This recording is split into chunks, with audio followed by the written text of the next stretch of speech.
work in different ways. And since March, when we went into lockdown in the United Kingdom, most people who have worked in an office job, as has happened in many countries, have been asked to work from, and also from a perspective of a client, because technology is impacting both the auditor and the clients that we serve. So let's start with the first of those areas and look at some technology trends. Move on. So there are lots of catalysts of change that we see, and what we're seeing is a big impact of these changes. So 77% of global CEOs think that technology advances will transform their business over the next 5 years. And these kind of changes, what are we seeing? We're seeing increased globalization driven by technology.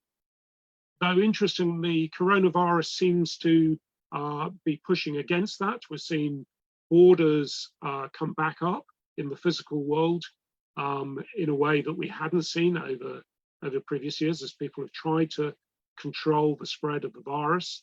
But in the technology world, in the IT world, as demonstrated by this seminar, we're seeing that those borders, the technology has removed borders and enabled global communication. And clearly technology is becoming cheaper and cheaper. We're seeing people increasingly comfortable, particularly the younger generations, with the use of technology. So if we move on a slide. Everybody will have seen these kind of charts and heard of things like Moore's law.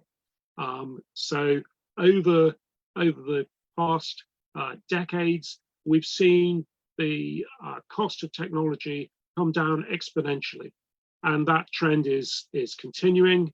And probably the most important aspect of that is on the connectivity, the chart on the right, which has enabled over the last decade us to move to cloud computing, which has had a massive change. But the change in storage also means that we're able to store more and more data. And the data that we will gather in the next year or two is more data than we've gathered in the rest of history. So the rate of data capture is enormous, which means that data can then be used to fuel artificial intelligence, machine learning, which thrives on having big data to play with. So if we move on a slide. In terms of technology adoption, again, this is looking at US household data over the last 50 or 60 years. And you'll see that essentially the lines become steeper. So the rate at which new technologies are adopted into the household happens faster and faster as time has gone on. And that's probably the biggest impact of all of these over the last decade has been the rise of smartphone usage. So when I started in my technology role within PwC about 8 years ago, smartphones were really only coming into the workplace, but now they're very much dominant, and all of our applications need to be able to work on people's smartphones. Moving on. What are the technology trends that we need to be aware of? There are a whole bunch of different technology trends out there. The Internet of Things is talked about a lot in particular areas. That's important. Drones are interesting. So we've started to use drones to carry out physical inventory checks. So if you have a large coal heap, for example, it's very difficult through traditional stock count methods to measure that. but you can fly a drone over, you can capture lots and lots of data points, and you can then accurately build up a picture of the size of the heap of material. So we're starting to see those kind of technologies come into the auditing.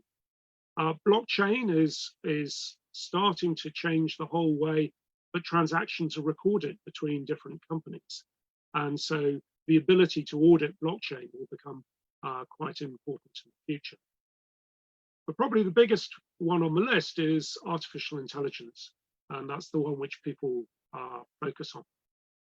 So move on a slide. Well, what does our technology look like? Well, we really have three core elements to our technology that we use in PwC. At the heart of it is Aura, which is our working paper system. Our audit file is in Aura, and that's used across all of our audits worldwide. And then supporting that, we have two platforms. Halo, which is all about how we analyze our clients' data, and Connect, which is all about how we collaborate with our clients and ask them for the information we need and receive the information from them. So moving forward to the slide. At the heart of Aura is risk assessment. So audits need to be driven by risks, and within Aura, we set up risks, and then we use these risk sliders to indicate what our audit approach is to each of these areas. Moving on. Connect. So Connect allows us to project manage our audits more effectively. Allows us to set up a schedule of what we need from our clients when we need, and receive that information securely and track the progress of the audit. And moving on. And Halo is all about the use of data visualization technologies, again, an area which has really grown over the last 5 to 10 years, applying data visualization to the large volumes of client transactions. So in this case, this is they're looking at general ledger data, and it's enabling us to actually visualize and see how those postings on the journal entries have appeared. And then we can drill in and explore the data and see where the exceptions might lie. And globally, we've now processed hundreds of billions of journals around the world through our Halo system. And what that then enables us to do, we move on a slide, is it allows us to apply artificial intelligence to our information. So it allows us to, using all of that big data that we've captured, work out, teach a machine how to interpret the data, and then have that machine then go through the millions and millions and billions of journals that we're processing and actually pick out for us what the most risky of those journal items are, using the kind of logic that the auditor would do if they had the time to look at every journal item, which of course they don't. So it's a more sophisticated way of applying traditional computer-assisted audit techniques. And we're using the same kind of artificial intelligence techniques within the cash area, for example, to automatically match up bank confirmations, to automatically check bank reconciliations. And these are the kind of areas where artificial intelligence is proving very valuable on the audit process. We move on a slide. So what are the practical challenges? There are lots of challenges with this. This is not easy stuff to do. And not every initiative that people try to achieve succeeds on this. Some of the challenges to pull out, Investing in bespoke technology is an expensive game. And so it tends to be only the larger firms who have been able to afford this. Most of the third-party solutions are marketed at internal audit rather than the external financial audit. In many territories, there's a lack of standardization, which makes it difficult to automate activities. So to give an example, in Belgium, company accounts follow an extremely prescribed format. You have to put the numbers in an identical way from every set of financial statements to another set of financial statements. This makes it very easy to automate. In the UK, our accounting standards allow much more latitude for people to change the way that they present the information. And that makes it much harder for a machine to be able to understand. The auditing standards themselves run the risk of lagging behind. To give an example of that, when you carry out analytics procedures, auditing standards very sensibly say that the auditor should form their independent expectation before they see the actual numbers. And that's because otherwise, when you see the numbers, it colors what your expectation might be because you're only human. So it's better to form your independent expectation first. And that's very sensible in a 1980s, 1990s world. However, when you now apply the techniques of data visualization, actually by putting the actual data in and applying visualization to it, I can see exceptions that I might never have thought of.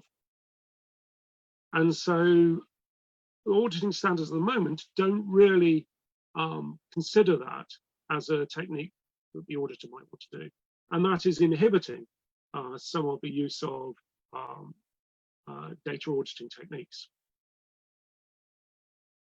Whenever you're doing a year one audit, there's a big transition cost in applying these new technologies. One of the biggest costs on the audit is the data acquisition cost. So how do you get your information from your client into your own systems? Joint audits. These are common in certain parts of the world. So France, for example, long tradition of joint audits. What does that mean if you're using different technologies between the different audit firms? How can you do a consistent audit? It's harder to do. There are issues as well with giving access to regulators and to lawyers, which means that you need third-party type access solutions. You need the layers of security that you would need to be able to do that. And what does all of this mean for career progression? What does it mean for the shape of the audit firm of the future? Because as you put in more machine learning to do more of the detailed transaction work, you need fewer of the junior staff, which means that your traditional pyramid structure changes and possibly even becomes an inverted pyramid over time. And then how do you make sure that if you're taking fewer people in, that you are retaining those talented people within the organization? And what does that mean for the wider role of the audit firm in society, where businesses generally have relied on the audit firms to train up accountants who can then be used by industry? So there are quite a few challenges for the audit firms associated with the technology. From a client perspective, the pace of technology change increases the risk to organizations of disruption. And how are we considering that as part of the audit?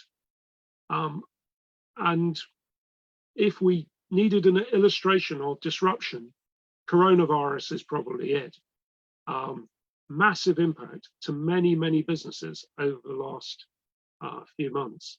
And this has really brought into sharp relief the need for auditors to be assessing going concern, to really understand whether businesses are running severe risks. From a practical perspective, cybersecurity. It is great that our clients are taking cybersecurity more seriously than ever before. But of course, when we as auditors say, well, we want to take all of your data to use for our audit, not unreasonably, they say, well, that needs to be done in a secure way. How can you assure me, PwC, that you are going to take the data in a secure way? Another practical challenge, many of the clients that I've dealt with over the years have extremely complex systems architectures with lots and lots of different applications. In some cases, many thousands of different transaction recording systems. So when you're trying to acquire data out of them, that can make life very difficult to know what data you should be taking from where and how you're going to do it. And it makes it very difficult for the client as well. And last practical challenge is as auditors are now working on cloud-based systems to carry out the audit, it means that our clients now need to give us as auditors access to network bandwidth for us to actually be able to work. So, move on to another slide.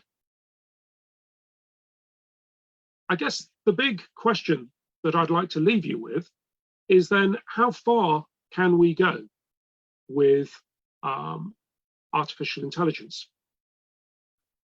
And there are significant challenges with artificial intelligence.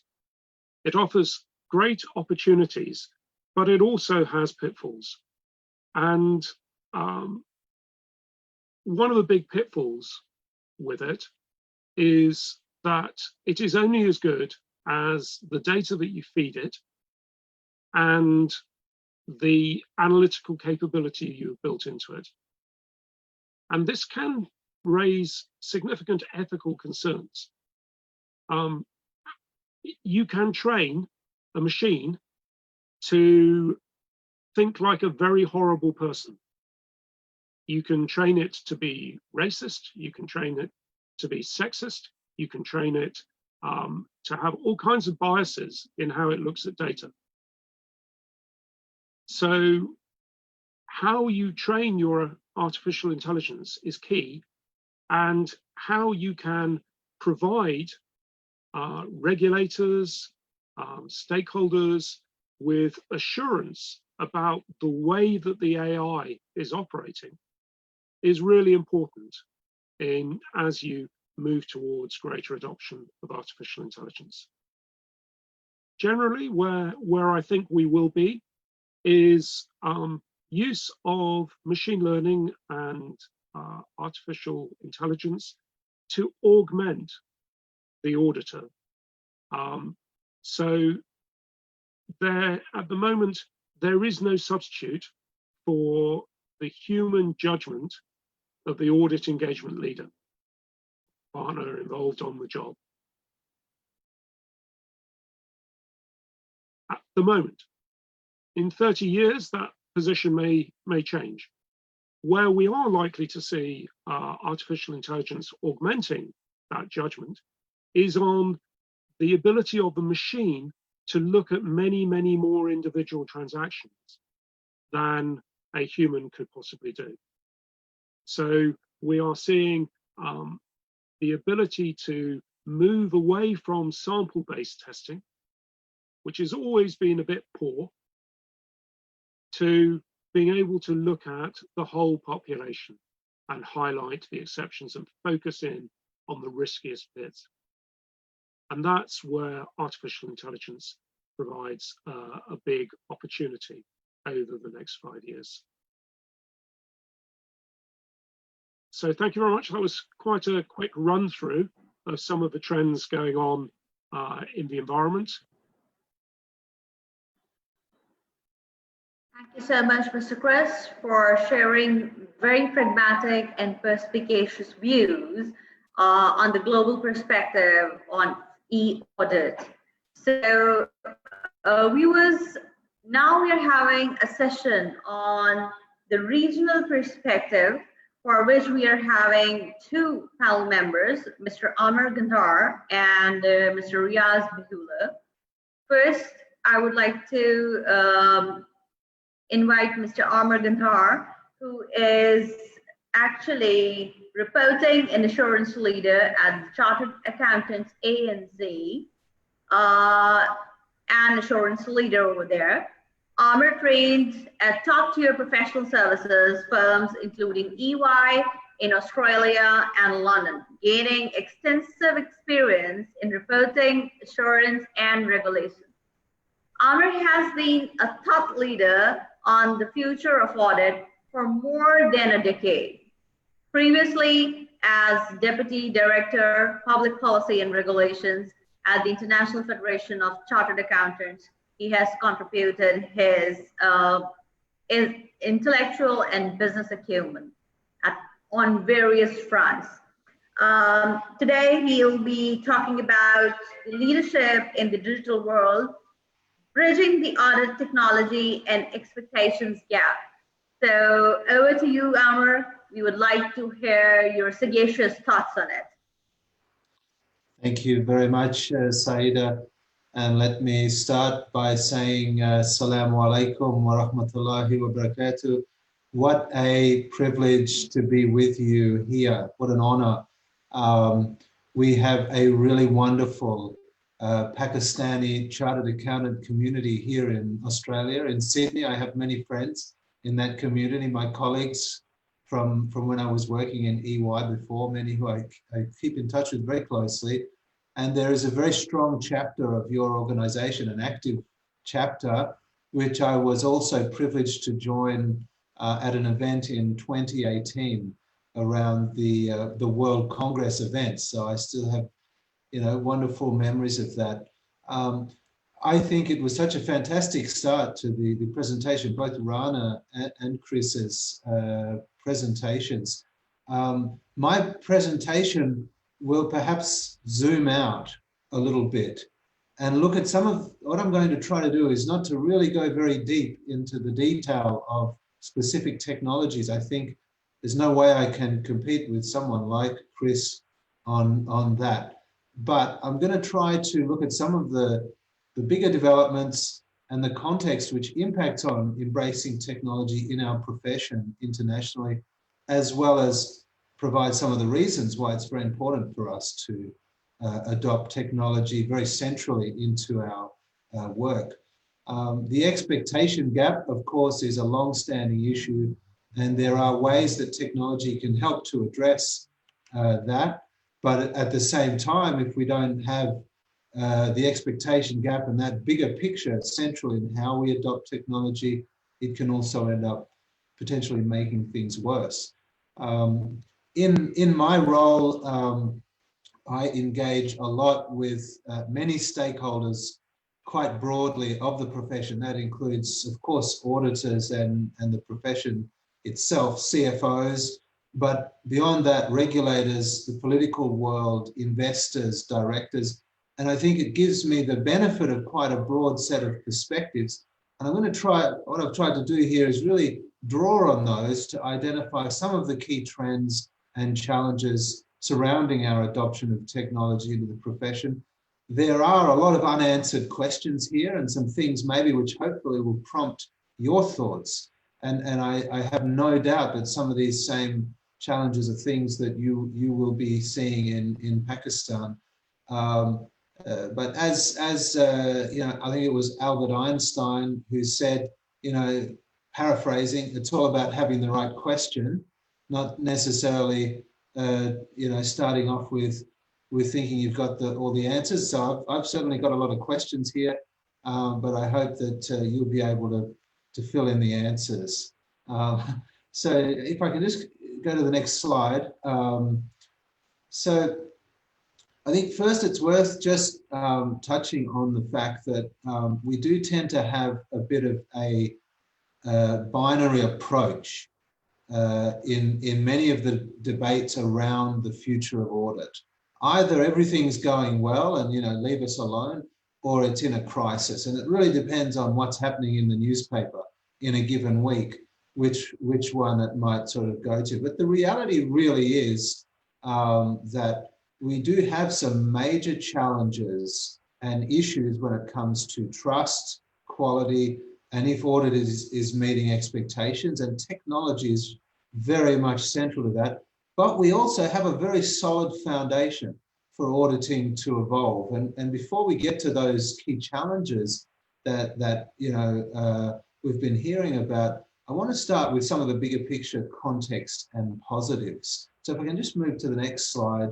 Part of my work at the International Federation of Accountants before coming back home here to Australia. So I was with IFAC for about 4 years in New York, and I was really leading our engagement with the Organization for Economic Cooperation and Development, and in particular the International Organization Partnership.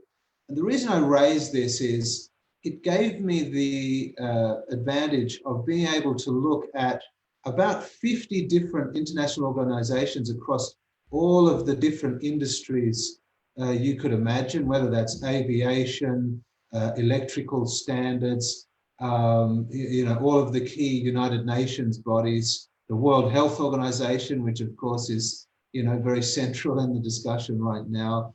And I was surprised because I must say, before going to that, I thought that what we had in professional accounting in terms of our international standards and our frameworks and the approach was something that existed across all of the industries. I just assumed that. But what I found out was really accountancy is the only profession where you can say you have such a robust mechanism for an international profession and approach, whether that's on our basic standards. And in fact, that can also serve to drive the uptake of technology to address these challenges that I'm going to touch on in a moment. The next few slides really just serve to emphasize that. So the next one shows the global adoption of international standards, and you can see up the top, very high level of adoption in more than 120 countries of the international auditing standards. And there isn't really any other profession or industry where you could say that. In fact, not even close. The next slide actually just illustrates that it's not only adoption of that consistent framework across the globe. For the reason I'm touching on this very much is because this is our product, if you think about it, consistent across the globe. It's actually a very high level, as you can see on the top there, 80 out of 100 in this survey of direct adoption. So that's without actually even amending those international standards. Over to the next slide, and this is a little bit, if you just move to the next, a little bit tongue-in-cheek here. One of my colleagues in that international organizations partnership was an Australian, and so we would have the meetings in Geneva and in Paris, and we got to talking. She was from the organization that deals with international electrical standards. And having been to a bunch of different meetings in different countries, I had to say, look, you guys need to really get this together, because of course there is a long way to go in having some consistent standards around that and lots of other things. And look, there are many good reasons why that's the case that she outlined for me, but I think it also serves to show that quite literally there really aren't many other areas where you could say you have the same language, the same rules, the same approach right across 120 or more countries that we've actually achieved over the last, let's say, 20 to 30 years in accountancy. But why is that important? And the next slide is some research that was done at IFAC that showed in many areas auditing has an impact on quality of life. it had an impact. This slide shows the positive impact in tackling corruption, where it was a correlation between the key measures of tackling corruption with adoption of the standards and the ethical approach in the code of ethics. And there are, you could equally have slides up here showing the correlation with better growth, better standards of living, and many other important things. And I think it's probably important also, just on the next slide, which is some more recent research, and we've actually just updated this research and launched our preliminary findings, but this was from last year's survey of retail investor confidence in Australia and New Zealand. We looked at a representative sample of those sort of private retail investors in the share market. And if you think about all of the questions around trust in auditing, it's daily in the press. You really have to put that into context, and you can see here the most trusted group when it comes to supporting investor protection are auditors. And I can tell you it's an even stronger result in the results we've just seen for this year. This was based on a survey that, of course, the Centre for Audit Quality does in the United States each year, and they have very similar results. Over to the next slide. This just simply illustrates also the high level of confidence in audited financial information. It probably is worth noting here, though, if you look at the red part of this bar, the 40%, that's the number of people who have some confidence in audit, as opposed to quite a bit or a great deal of confidence. And that's quite important. You might say that is really why we're having such a big debate about auditors. That's the swinging voters that really could go either way. And I think that's the group that we need to think about as we're thinking about trust in auditing and how technology can help to drive trust in auditing. Over to the next slide, some more context. This was a study of the public, actually, which was done right across the globe, and perhaps I should have added in some of the other countries. We had about 10 countries, all had similar results, where we were asking the public what they expect from audit, and no surprises here for anyone who's been an observer of the expectations gap over many decades. The public want more, but particularly in the area of what they say is preventing corporate collapses, the solvency and liquidity of companies, as well as tackling fraud and other areas that we'd asked about in some of the other questions. So that gap remains very large. And so we come to, if you just jump over to the next slide, and we have this gap. And what I wanted to touch on for the rest of the presentation are a few of the specific parts of that gap, as I've heard in stakeholder outreach over the past years with many of those different stakeholders, whether it's the business community, directors, investors, or others. And in thinking through that, and just over to the next slide, you really have to think. I think it's a really important question. This sort of goes to the heart of, I guess, what I'm trying to say here. If we can just switch over to that next slide. Technology provides so much promise and opportunity to deal with the issues that the profession is facing internationally in just about every jurisdiction. At the same time, as Chris highlighted, it has so many challenges that come along with it. And so the reason I'm bringing this into the context of really the current challenges, existential challenges that the profession faces, is that it really seems essential that we have clarity around what it is we're trying to achieve with technology and how it relates to the wider context. So just over to the next slide.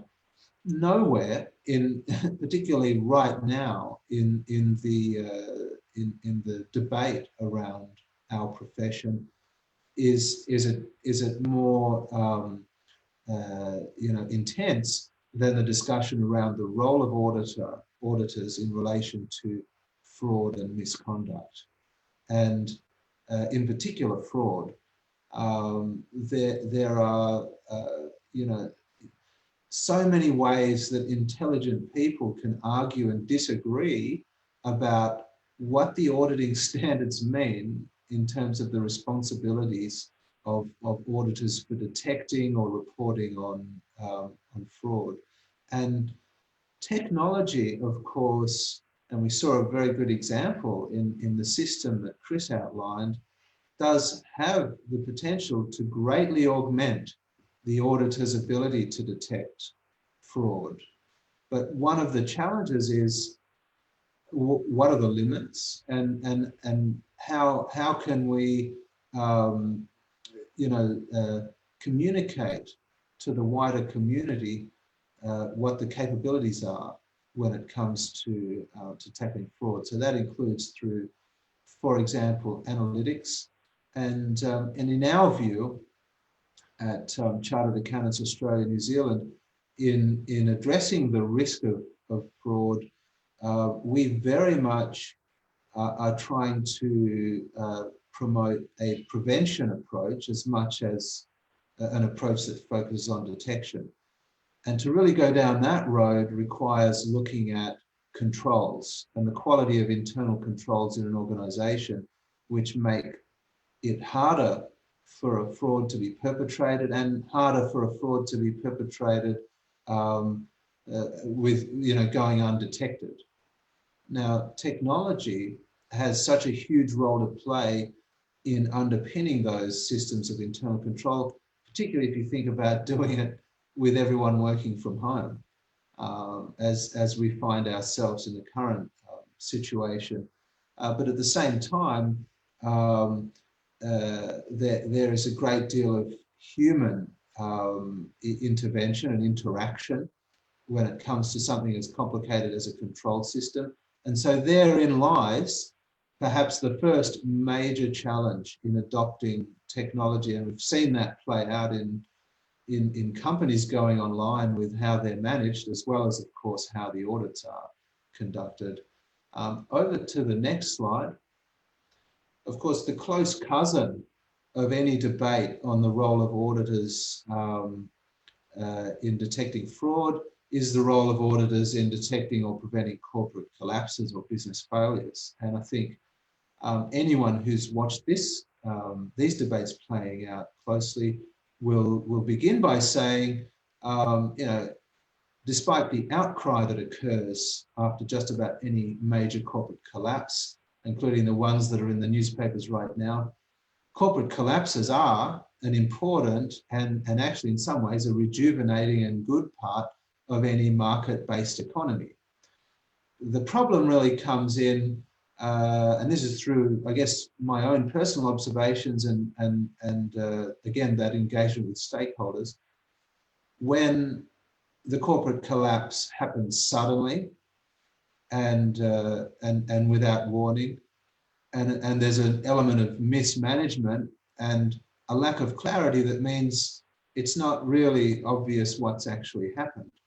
And sometimes a fraud can lead to a corporate collapse, and where you don't have a good, strong system of internal controls and transparency around that, it can be many months or years later, and it becomes actually very unclear where the tipping point was from a criminal act or a fraud into a situation where a business fails. And the crime is, and all of the evidence is possibly covered up from many years ago. So once again, we're in a situation where the quality of the internal control and the ability of auditors to provide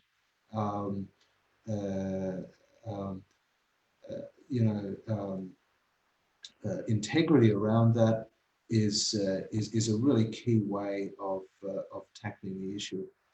Just over to the next slide, and I'll I'll try to move quickly through the remaining few sort of issues.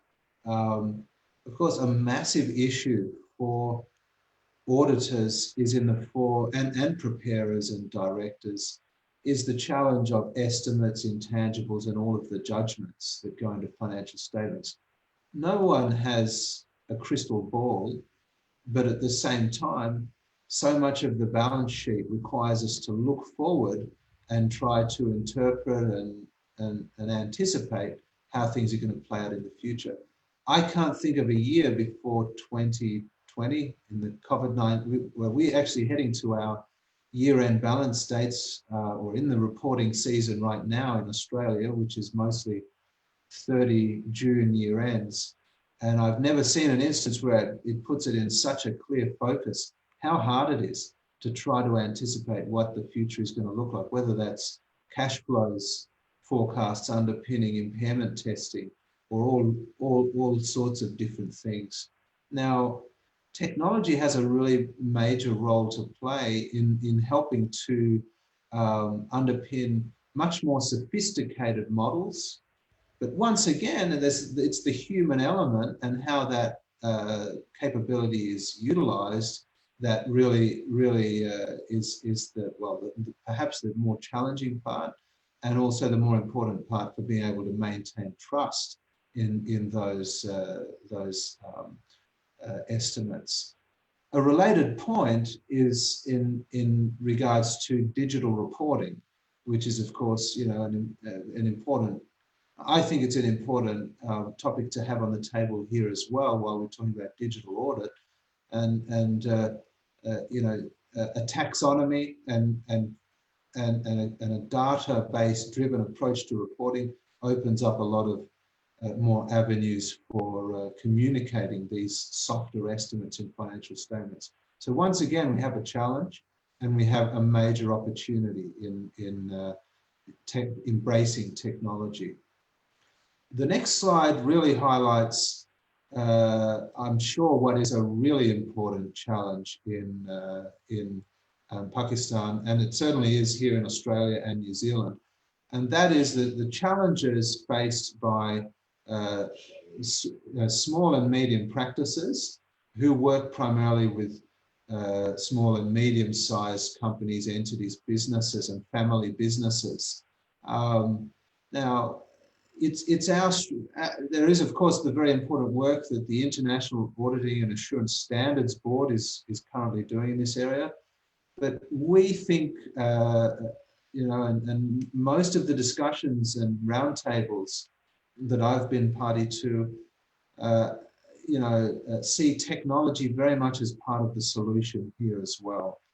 It's likely to be a different kind of technology, probably not exactly the same type of technologies or software packages that Chris was talking about. But nonetheless, when you're looking at how smaller firms engage with their clients, achieve analytics and even match some of those capabilities that are opening up at the larger firms, technology, of course, is a great challenge for many of those businesses, as is any sort of change for smaller firms to tackle, in just given how how busy it can be and how moving from one client to the next. But it also can be a great equalizer in terms of opening up many ways to work with clients, particularly smaller clients, because that means you've got the capacity to deal with the data that they would have. So for smaller firms to be able to work in a way that may not have been possible previously. The next slide really is simply to highlight the much bigger challenge in the current time, where we have a trust deficit in everything. And technology really is not immune from that. I mean, you've only got to look at the distrust around social media, the privacy issues, artificial intelligence. Chris touched on a lot of those challenges. We really need to be aware of these issues in bringing technology and leading technology into auditing. But at the same time, if we don't embrace the opportunities that technology provide, I hope I've outlined a few of the key ones in the last few slides. It's going to be very hard for our profession to keep up with the deficit in trust in institutions and business. And again, I think both Rana and Chris kind of ended up in the same place as what I'm about to say, and that is there's nothing that can replace the human part of the accounting profession, and the chartered accountant themselves enabled or augmented by these new tools. And a huge part of this is their ethics and their ability to be aware of the perceptions of their ethics, as well as their actual ethics and their actual, for example, independence. That really is central to us being able to maintain trust as we go forward into what in many ways is a brave new world. The last slide, I won't focus on too much, although it's a bit of a busy slide, I realize that. This is a comprehensive plan which Chartered Accountants Australia, New Zealand created based on a lot of outreach with stakeholders. And I give it just as an example. We submitted this to the parliamentary inquiry on auditing in Australia. And I think you could look at just about any of the recommendations we had here, really to deal with the kinds of challenges that I was just going through. They all really will be underpinned by technology, particularly when you're looking at the relevance of audit services and how they tackle risks and the quality of audits. I guess one of the reasons I provide this example is that the briefing was for me to talk about leadership in embracing technology. And I think this is an example of where I have to credit the Board of Chartered Accountants in pushing us to have a very clear view and take a position on issues that have to do with the future of the profession, and think about how technology is part of that. And I can say that the reaction from the Parliament has been to adopt recommendations in a report, including mandating or at least making digital reporting standard practice in Australia, internal controls auditing, and many of the things that we've put forward here that really will serve to address the challenges faced in the regulatory framework for the profession adopting technology. So I'll leave it there. I hope that's given a bit of a bigger picture view into some of the challenges and how technology is so important a part of our future as a profession.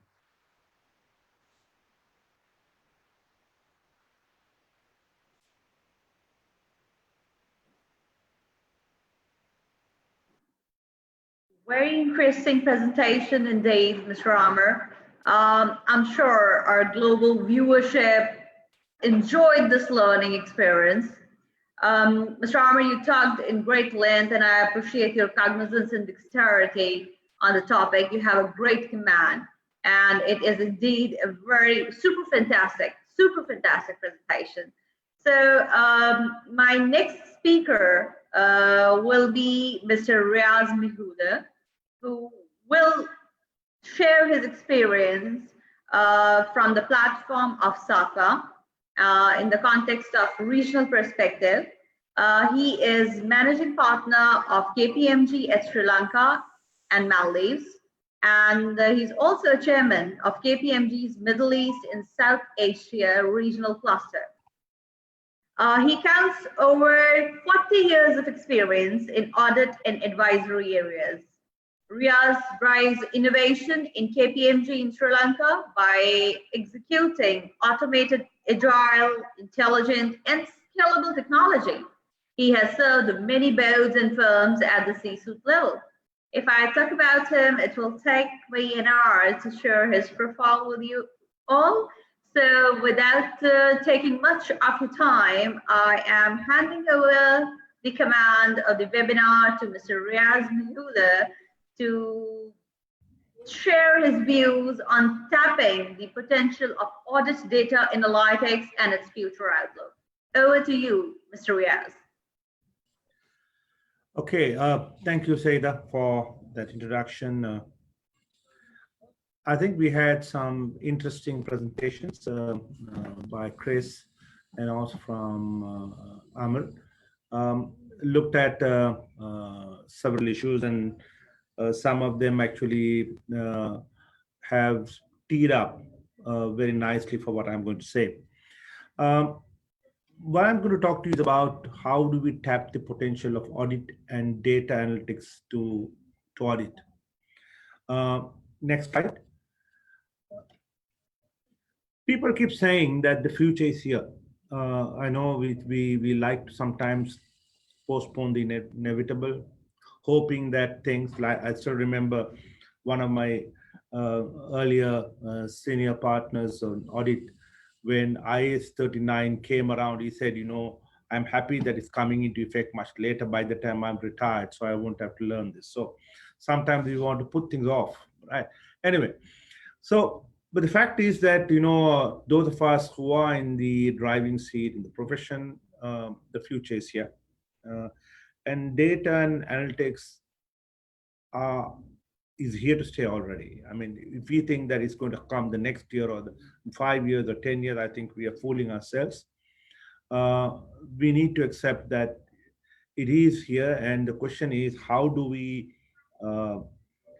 manage to make the best use of both data and analytics to be able to see how we can make our audit more efficient.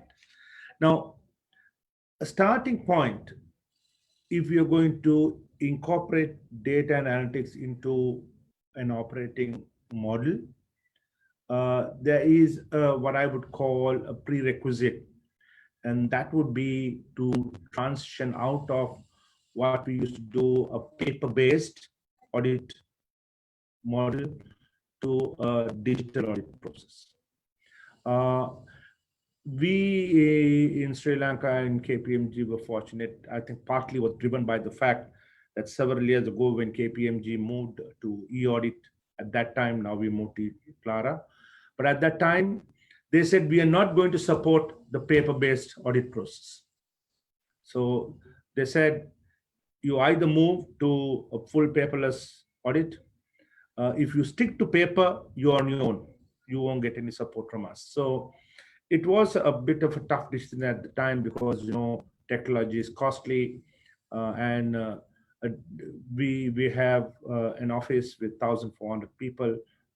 That you can just use the for a country of our size, that number of people means over 1,200 laptops, and and laptops were not the normal commercial laptops that you buy cheap. They come with a whole lot of huge storage and memory capacity that they are all often the top end. So, but we bit the bullet and did the transition. My advice to people contemplating this is that while the initial investment can be high, the benefits of that transition will pay for itself several times over. Of course, now with technology costs coming down, and now our new Clara being able to run not on VPN but on internet, which means much more cheaper. But the fact is that while the initial cost may be high, you will find that the benefits of it will pay for itself.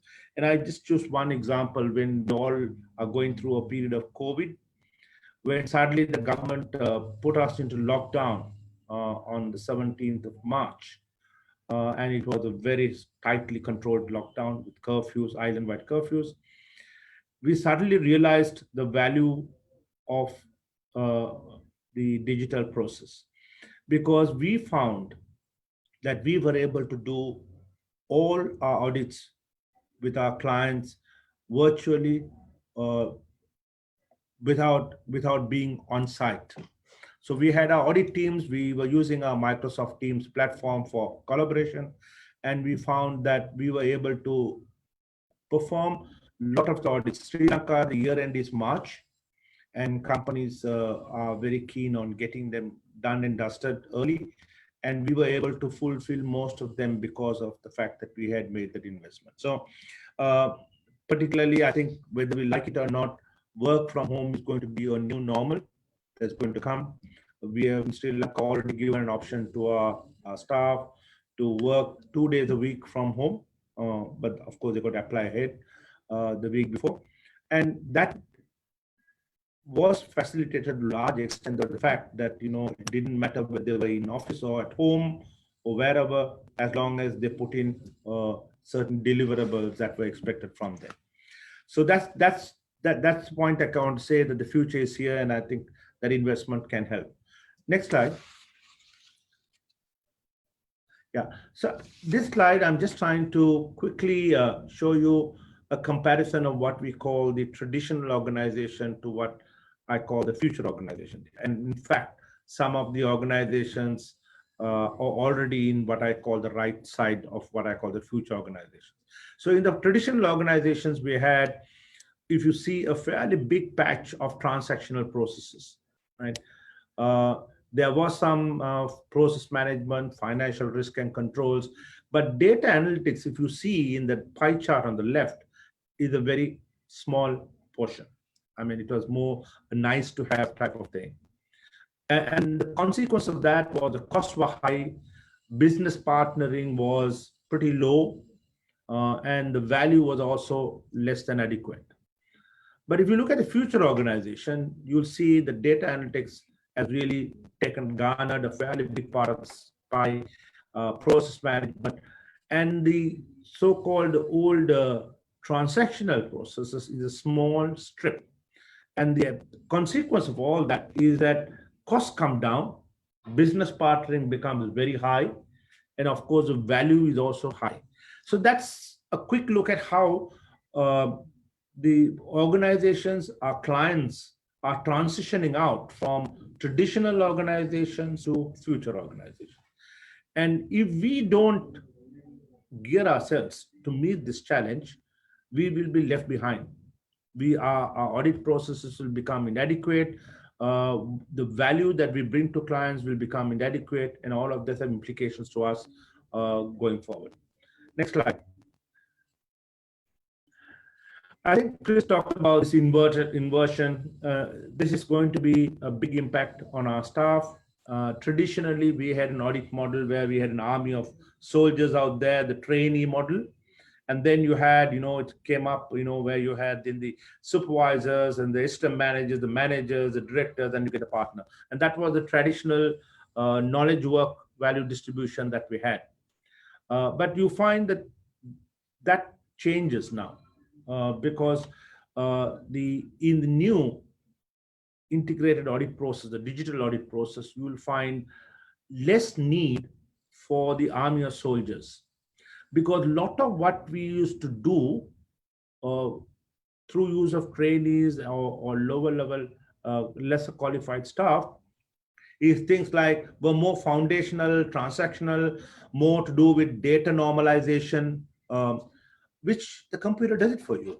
We don't do data normalization anymore because the computer tools, the audit tools can perform that. It doesn't need to have a normalized data to be able to make select samples, for example. It is able to do a much more effective job at what is expected from it.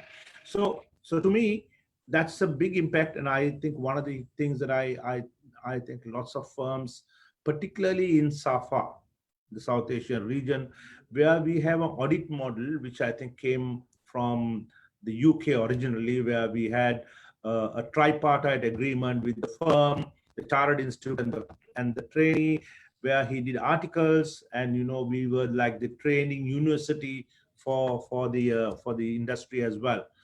But the question now is, can we continue to do that? I know we're not going to be very popular with the institute, because the institute will say, look, the audit firms, and particularly the larger firms, play a very key role because they absorb a large amount of trainees in. But if we switch to a digital model with much lower need for trainees or trainee level accountants, and a higher need for more qualified, experienced people who have knowledge of industry, etc., which I talk at the top level on the right. What happens? Who's going to provide the training to the staff? who's going to provide the training and supply the requirement for the industry, which audit firms traditionally provided in the past. So these are challenges that's going to come, but if we are going to take a realistic assessment of what a future audit firm will look like, to me personally, for example, we have 1,400 people. I can easily cut my staff, staff down to 400, and I can do it as effectively. Part of my problem right now is that I have a commitment to the institute, and being a past president of the institute, there's a lot of pressure also brought on us saying that, look, you have to be mindful of the need to train, but we are running a business, and these are issues that we need to deal with. Clients are demanding a more digital approach to audit. So on the one side, we have to take cognizance that we have clients who have digitalized their business, and therefore they are demanding a digitalized approach to audit. And on the other side, we have our commitments to the institute, where we all came from, of training and providing opportunities. Not that we are not. It's just that we will need much less trainees from the institute going forward if we have this model. Next slide. Right. I'm just going to quickly, this is just a quick landscape of how analytics will shift. We started with earlier a descriptive. We looked at what happened. We more granular analytical reviews. Then we moved into a thing like more diagnostic. Why did it happen? So first we looked at what happened. We now moved into why did it happen. Then we get to the more predictive thing. What will happen based on these data pattern? What will happen? And then of course the prescriptive is what should we do about it. So I see this is a shift which data analytics is going to do to auditors in how they look at analytics and generate insights and recommendations as well.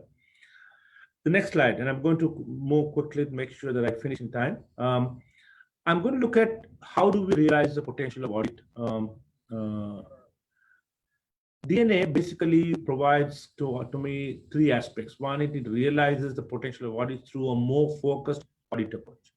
Today, organizations store an enormous amount of data, variety of data, a lot of them traditional financial data, sales, whatnot, a lot of them unstructured. And the DNA facilitates for us a comprehensive risk-based approach to determine what are the significant accounts, right? In the past, we would have looked at a lot more sampling, and with all the deficiency that Chris talked about, sampling has often been criticized. People say sometimes the samples are not enough, but that's another debate altogether. But data analytics will facilitate a more comprehensive risk-based approach to the determination of significant accounts, so that we don't waste our time diving through loads and loads of data, so that our audit approach becomes much more focused. It also drives audit quality, because through the use of consistent industry knowledge and risk-based approach, which looks at both quantitative and qualitative risk. We talk about risk-based. I know trying to do this manually can be a pretty tough exercise. DNA can help you to get this much more effectively with a greater level of confidence level as to what you are getting at. And of course, the dashboards.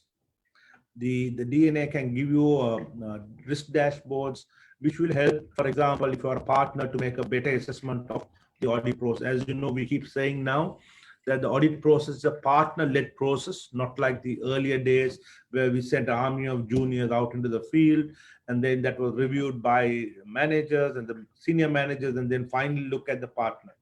But now it is more a partner-led process. You start with the audit planning where the partner gets involved, and having these dashboards, I think, will help the partner to make more a better assessment of how the audit approach should be. Next slide. Okay. Before, I think you've gone one slide more. Can we have the previous slide? No, the next. No. I think you're running one slide before. Okay, so let me work through my. That's one. Thank you. So the second one is where you realize the potential of audits through a value-driven delivery model. As I think Chris talked about it, in the past, audits were all based on samples. Today, the power of systems are such that they can do a complete review of 100% of the population in less time than you will take to select a sample and do the sample. And just imagine the level of confidence that gives you. We have tools now, what is called like continuous audit, continuous monitoring, or CSCM, which can sit on any ERP system and can look at, as long as you know what the criteria are set out, it can do 100% examination. So it therefore gives you what I call a greater value-driven model. It also allows auditors to discover and report on measures, patterns, insights, because one of the things that sometimes people keep telling us is, your audit is a past. Where is the value? And often this question comes up: do our auditors providing value to clients? DNA will help us to provide greater level of insights. I know I have been and seen lots of audit committee presentations that were done by our team, and I find that they are able to present much more value. And as part of my role as a managing partner, I do client service review meetings with clients, and one of the consistent messages I get from CEOs and audit committee chairmen is that they see the presentations that are made on the audit by the partners and the team are much more insightful than it was maybe several years ago. So I think, and that I think largely is due to the impact of DNA. Of course, and as I say, that's one of the values that we get. The next slide.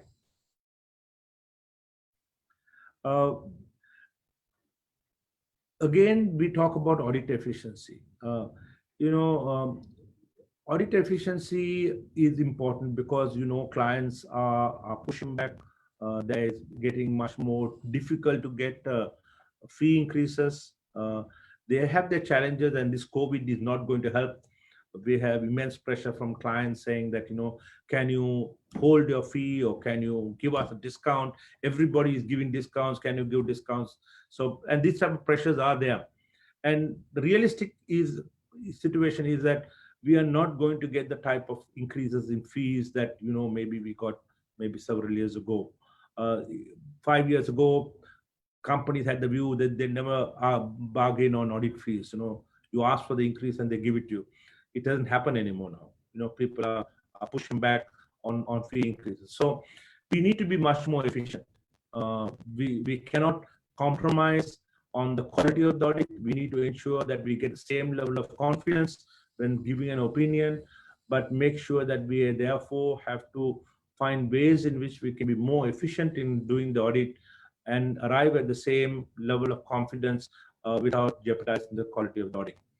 So pre-populated interactive planning, analytics, etc., will help us to do this much more efficiently. And also, one of the things clients don't like is surprises. They don't like last-minute surprises. And we find that when you do use more data analytics into your audit process, the chances of there being late surprises gets much more reduced. I'm not saying it gets totally eliminated, because you are the data analytics will give you a much more holistic view of the company, not like the previous one where we did samples or did a more detailed view and suddenly you come up with something that you didn't envisage. Whereas this one helps you to get a much more holistic view, and therefore the possibility of late audit surprises becomes less of an issue. Of course, it also reduces the burden on accounting department. People keep saying in the old process, we give an information list, and then we give a second information list, and then we give a third information list. And, this is an eternal tension between clients, accounting department, and auditors, because we do work, then we suddenly find, okay, we find something, we need more information. So we go back to the client getting more information. Whereas in the approach that I outlined, that type of repeated requests for information could be much more could be eliminated, because you are able to in one go need what you want from the client in order to be able to arrive at your audit assessments. And of course, to us personally, I know we use MS Teams in a big way, and that has hugely helped us to do the audit. An interesting thing that happened during our COVID 31st March, as you know, we went into lockdown on the 17th of March, curfew 24 hours, and with just a couple of hours for getting essentials in. And we had certain clients who wanted to go ahead with their year-end stock counts. And how do we do the stock observation? And we did manage to do the stock observation using Teams, because I know we had to do some follow-through work later, but we were able to get a fair amount of confidence on the stock observation process that was done. In Sri Lanka, I think that was one of the first time we had a stock observation done virtual, without being physically present on the client side. But more than others, the MS Teams has helped our staff wherever they are seated in their homes or wherever to have interactive discussions. In fact, some of our partners and managers said it's much more easier to get people for a discussion, because they are stuck at home. They're not out playing golf or going out doing something to the gym. They are at home, and therefore you are able to get people together to discuss an issue fairly quickly. So these communication channels like Teams and whatever others that are used by different firms have, I think, helped to get a more smart auditing process and to facilitate remote reviews. I know this year, as I think all the big four, we have this quality performance review. And this time the quality performance review is completely virtual. So they are able to review our files completely remote. And that's again another one of the key benefits of going into a paperless audit approach. So apart from all the data and analytics that can help you to make your auditing much more efficient, it also comes in useful when we have crises like COVID, which prevents people from traveling, but we can still ensure that our lines of defense with regard to quality reviews, etc., are still maintained. So next slide. I think that's is a quick run through. I ran through some of the slides fairly fast to ensure that I don't go over my 20 minutes. So in summary, basically, while I know that there is a challenge that often comes, can we meet the cost? Is our fees, is our scale, is our size adequate for us to make this transition? I wanted to basically say from an experience of a firm that did the transition.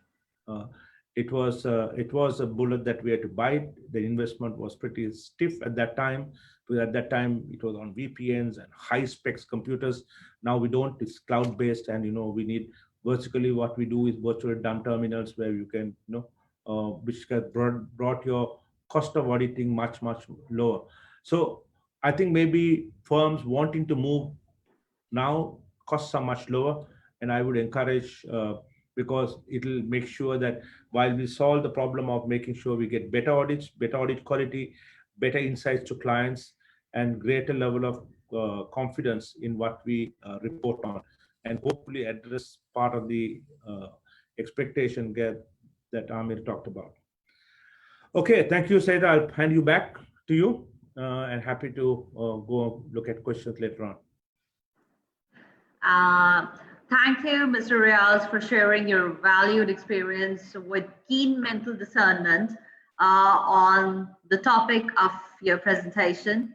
I'm sure that the viewers find it really interesting, and it helps them in updating on the different maturity levels of new age audit insurance and embracing in new challenges, and also in learning the pathway to the highest maturity level of digitalization of the profession. So viewers, you have heard the views of our panel members in the context of global and regional perspectives. I'm sure you must be interested in knowing the Pakistan's perspective on digital audit evolution. Now, I really want to introduce one of the very, I must say, pragmatic personality. She is the first female partner of Deloitte Yusuf Adel and has been associated with the brand since 2007. She is none other than Ms. Hina Sadiq. She has a very vast experience in audit covering the clientele of financial sector, including banks and insurance, large manufacturing and service industry, and much more. She is an active member of many ICAP committees, including education and training. She is an avid reader and an institution in her personality. She'll be talking about audit dynamics today and tomorrow, Pakistan in a global perspective. Hina, over to you. Assalamu alaikum. Thank you so much.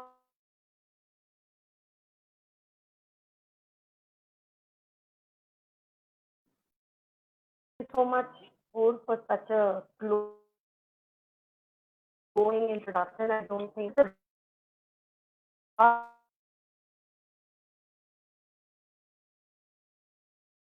you know that everyone.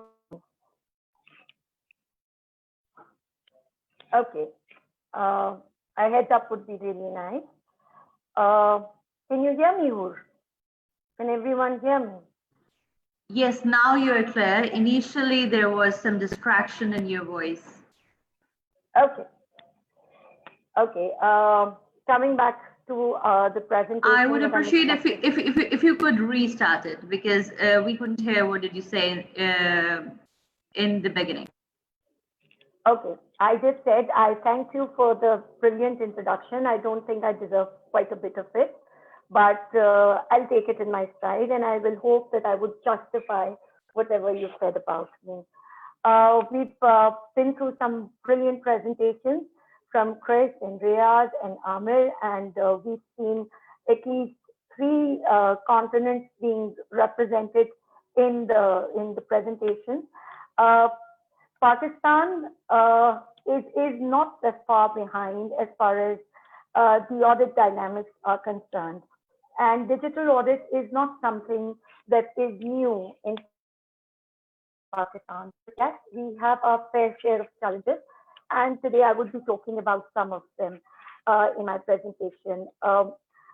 Today, we do have a tendency to stick to the more traditional audit approaches, but I believe that after today and the efforts that are being taken by the Institute to liberalize the digital audit, our companies and our professionals would understand the huge impact that digitization has on our profession, and the value that we can add to our clients, and the way the perspective of audit can change in Pakistan. The next slide, please. Today, times and cultures are changing, and connectivity is the key. We want to be connected. If we have a smartphone, everyone has a smartphone these days. Information has become power. Internet is accessible to one and all. So basically, being connected to your client, being connected to your profession, the data that is there, it's the key to success. and we've heard this quite a bit in today's webinar, that digital transformation is something that drives value. Why? Because today, when we talk to our clients as audit partners, their perspective of our work and the process that we undertake on a traditional audit is that this is all in the past, and we know what has happened. We know how our business has progressed. There is nothing that you can add, and they perceive it only as an exercise which is done to meet a statutory obligation and to be able to meet their corporate compliances. But I believe whatever I've seen of digital audits and whatever I've done of it, I think that this is going to be the game changer in our profession, in our practice, and will reinstate our role as advisors to the business houses, and will reinstate our position as being there, being with the right advice, telling them information or guiding them before the avalanche actually strikes. Again, the challenge here is being the disruptor or being disrupted. Digital is a reality, and it is going to hit our market whether we like it or not. It is for us to embrace it, to analyze it, to be able to meet the challenge and work with it, rather than create an experience by saying that it involves a lot of investment. Like Riaz also said, that yes, it is a bitter bullet to bite, but it pays itself many times over during the process. We see that in Pakistan also, the businesses are investing in new systems and data analytics because the market is expanding. They are opening new avenues of business. E-technology, e-commerce is the reality today. With COVID hitting us the way it has, and again, the traditional marketing going out of style, a lot of businesses are resorting to data platforms in order to sell their products. And for that also, to gather the data and everything, they need investment in resource, in systems, in order to understand those markets and those customers. The next slide, please. In this case, what do they expect of the audit? They expect that the audit should fit them. We should not be bringing something from outside and imposing it on them. One size does not fit all. The audit should be fitting your industry. It should be addressing your financial statements, your stakeholders, the technology that the client has in place. The audit should blend and mesh with that. It should be able to use the data that is generated out of their ERP and address the risk and compliance issues that they have faced.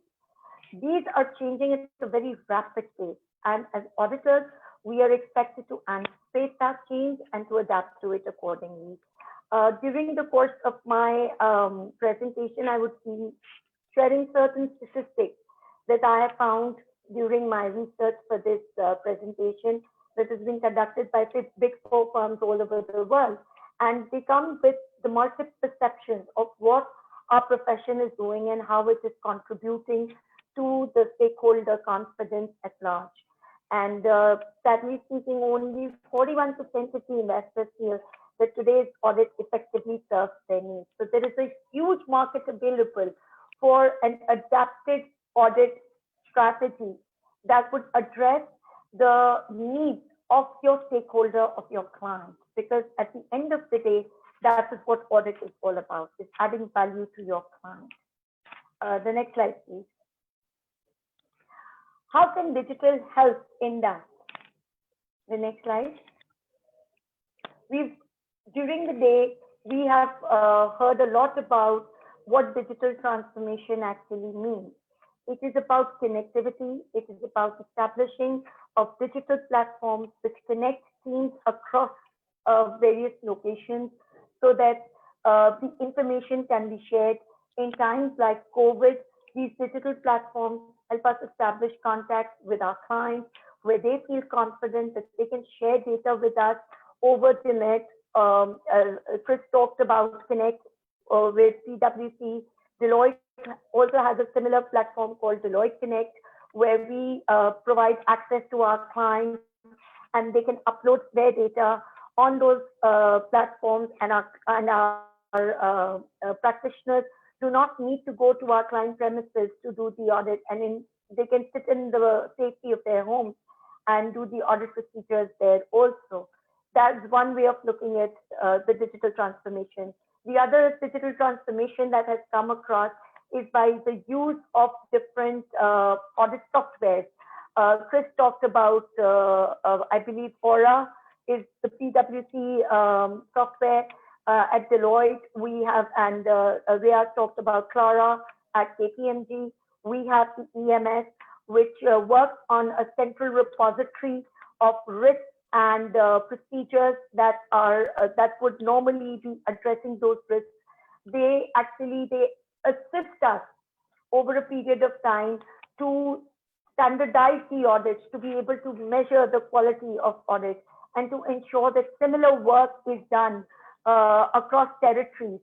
Another digital transformation that has come in the audit is the use of analytics.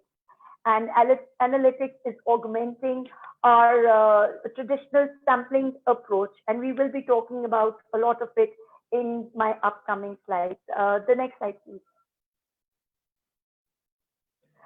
Now, in this all, the role of a professional accountant needs to evolve, because companies are now churning out huge volumes of data. The data that is accessible to us because of ERPs and systems is far more than it used to be in the traditional bookkeeping modules that were there in place in previous times. Now this information can be used by the auditor to deliver high quality audits. How the center of any audit is appropriate assessment of risk and knowledge of the business.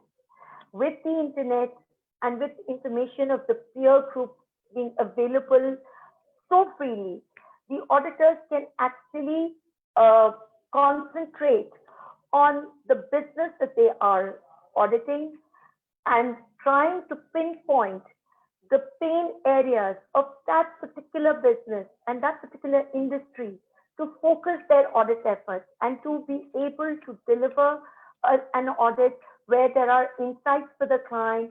As we have said that when we go for audit committee presentations, etc., we should be able to tell the stakeholders what we found in the business, how it compares to the peer group, how their peer group companies are performing in the current scenario, and leave them with certain questions and challenges so that they know what direction their company should be taken. And this actually, the use of technology and the use of comparative analysis is being encouraged by so many audit committee members.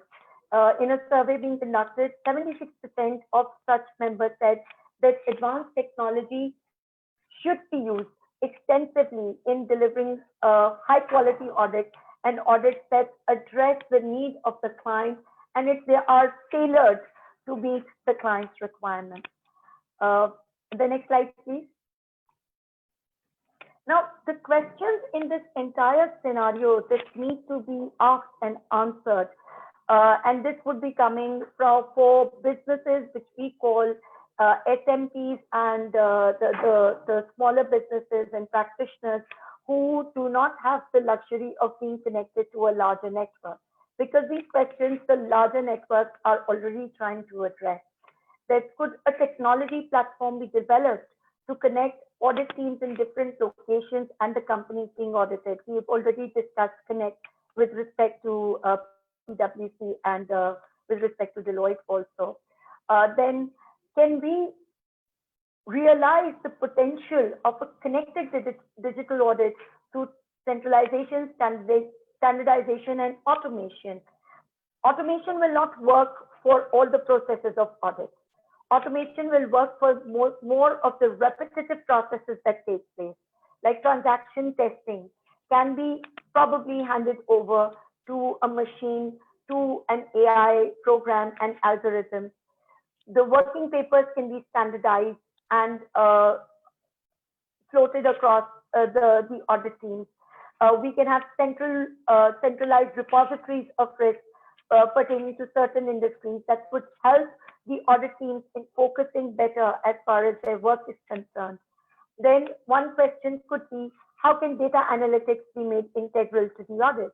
Because as we talked about the augmenting part of the audit, that data analytics may not be able to replace the traditional audit and going down to the source document, but data analytics can be used very effectively to point the outliers in large quantities of data, and therefore focus our attention on the transactions that appear out of the ordinary, rather than focusing the audit efforts on transactions that appear more statistically and on a continuous basis.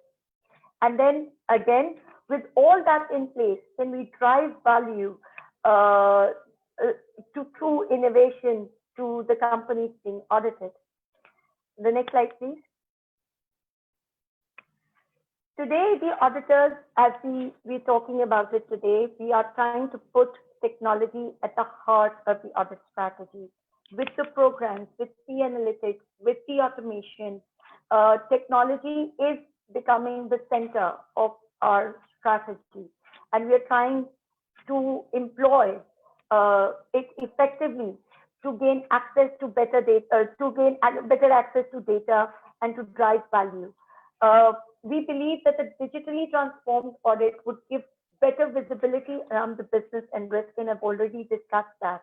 It has three pillars: automation, analytics, and driving value through digital experience. With all the insights that analytics and transformation can give us, we can ask more challenging questions of the management, rather than the traditional questions of why is the signature not appearing, why the controls, what were the controls in place. Now, with a digital audit, it is expected that the knowledge of the business would enhance, and the auditor would be able to pinpoint the areas, the pain points, and be able to ask more challenging questions. The next slide, please. We are in a better position to understand internal processes, use professional skepticism constructively, challenge management judgments, and assess risk in a better way to develop a more effective audit strategy. And this would lead to enhanced focus on risk, reduce the client's burden. We talked about it earlier also, that the client will not have to fetch out 70, 80 samples of the evidences that we normally ask of. We keep asking the client to give us the warranties, the guarantees, the contracts. Once digital platforms have been established and the data is appearing in more structured way, the client would be in a much better position to get the audit done on a timely basis. And all that would provide unrivaled insights during the audit process. Again, a statistic that companies that would leverage on audit information are 47% more likely to achieve greater growth in their business areas. The next slide, please. The next slide. Now, what do we do in a traditional audit? We normally take a population using a statistical software. We draw out a statistically representative sample from a population. That sample can range from anything from 60 transactions to 100 transactions. And then we ask the client to give us all the information and the source data that is behind the vouchers and the transactions that we have selected. That takes 3 to 4 weeks of audit efforts, going down the source documents and being able to understand what is happening in those documents. How that is expected to change in a digital environment.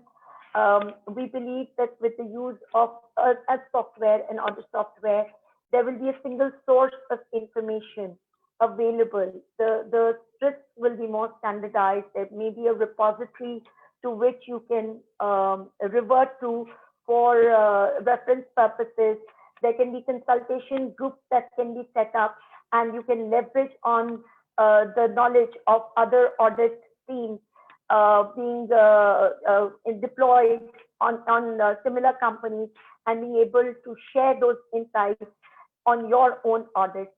The detailed transaction testing, the pace of that might change, that instead of just concentrating on the 100 or the 60 samples that you selected out of the population, you can, using the analytics tool, you can go through 100% of the population and develop outliers and find out the transactions that appear to be out of the ordinary, and concentrate your audit efforts there, and ask the right questions of the client, and get a better assurance than the assurance of a representative sample.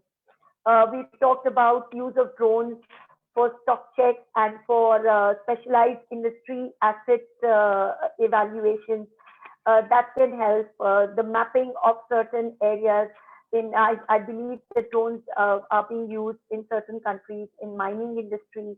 I saw in my own personal experience, there was this university which was involved in water study, and they wanted to study the water that is coming in the Pakistan environment and in the rivers, and the quality of water that is coming in.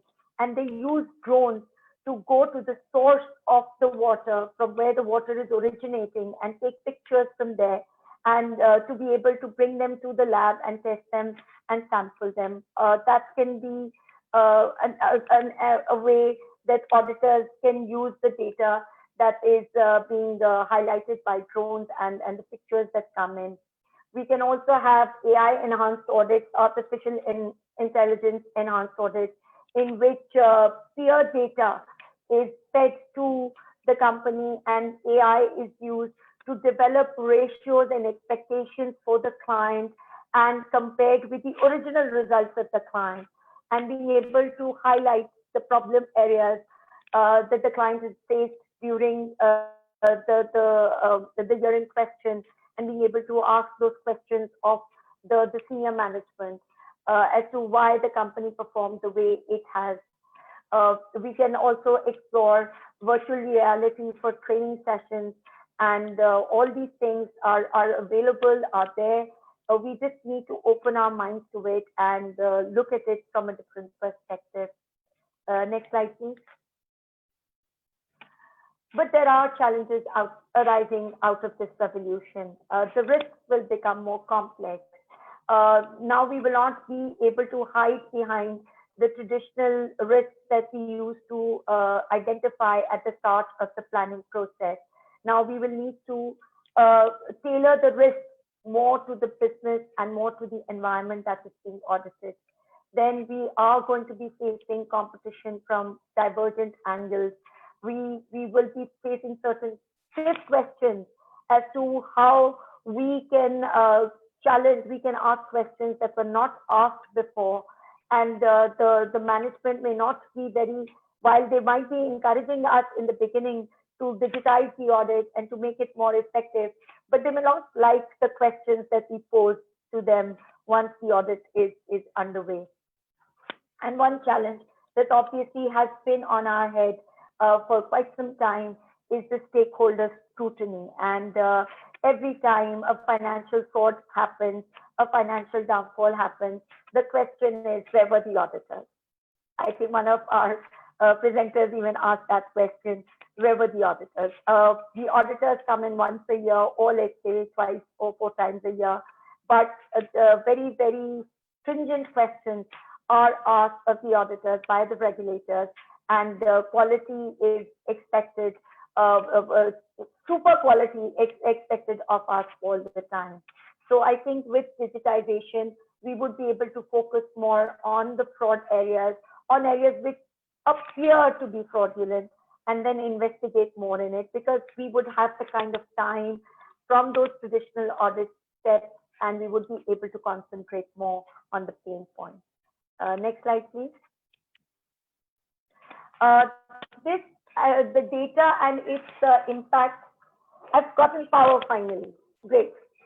It has also been the focus of regulators and standard setters. The recent standards that have come in from the ISC, IFRS 9, IFRS 17, IFRS 15, they also rely a lot on data, on the availability of data to be able to make those judgment calls that are required in the standards. And they require the company to work with more granular data, like the expected credit loss model that IFRS 9 expects the company to develop, relies a lot on past trends of data and the future predictions of the clients that are going to come in. So the alignment of finance and risk is also being encouraged by the incoming standards that are coming in.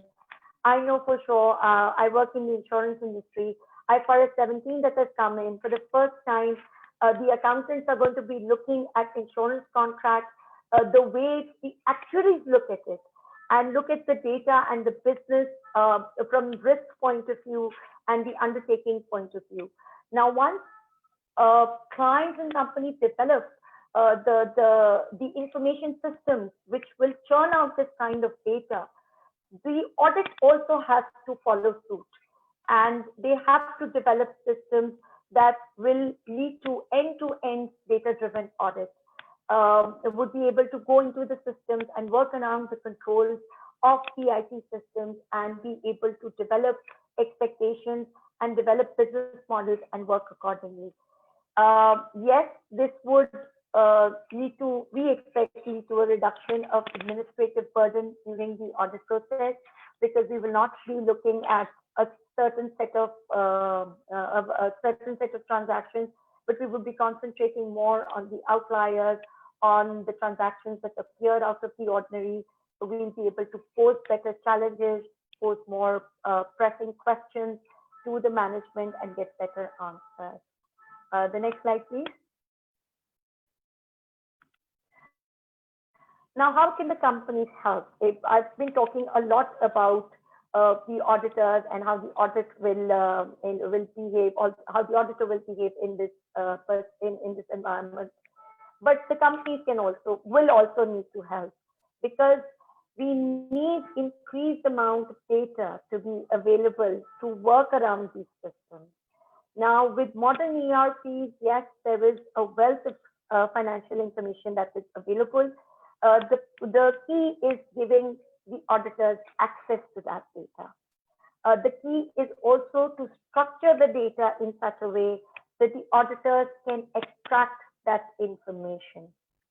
The company also needs to have, just implementing that system and putting it in place is not enough. They also have to gain a greater knowledge of their own system and their own transaction trail, and being able to monitor the transaction trails throughout the year. Who's making the transaction? Why is that person given that right?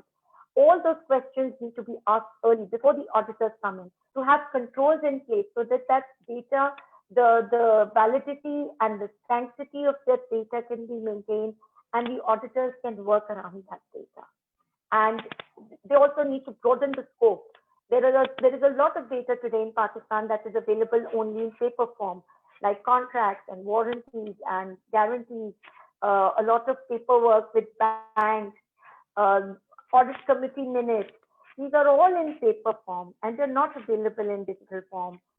Efforts should be made by the company to make it more digital, so that if the auditors have the relevant tools, they can deploy them and find out and perform their audit steps more effectively.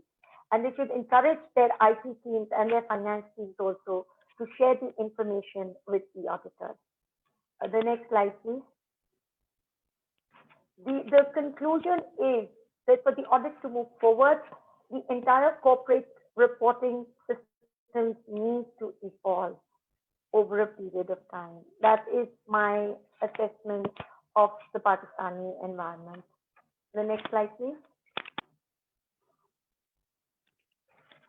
I believe the companies in Pakistan understand the importance of data.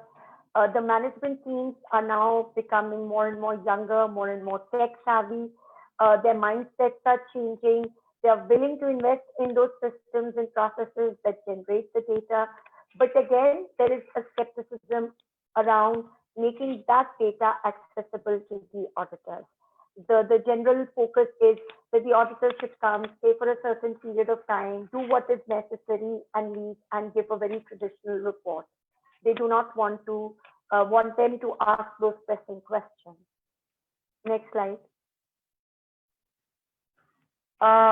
There is obviously a data security concern also around the digital platforms.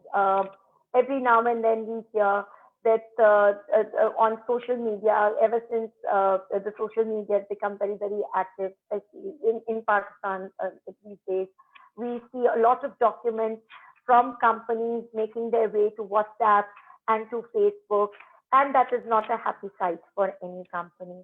There is a reluctance for sharing that information over digital platforms. In the current scenario, in the COVID situation, we've been to clients, we've talked to them, we've asked them to share their data over Connect. We've explained to them that it is confidential, and yes, there are protocols around them, but they're still reluctant, and they still want the auditors to come physically to their premises and review those documents. There are a lot of companies are still operating complicated legacy systems, and the data that is generated from this legacy systems is not validated by our technology, and it is very, very difficult for us to use that data in our digitally transformed audit. I face that challenge very specifically in audits of banks, because banks have huge amounts of data, and when they extract that data for us to use, it is normally very, very cumbersome.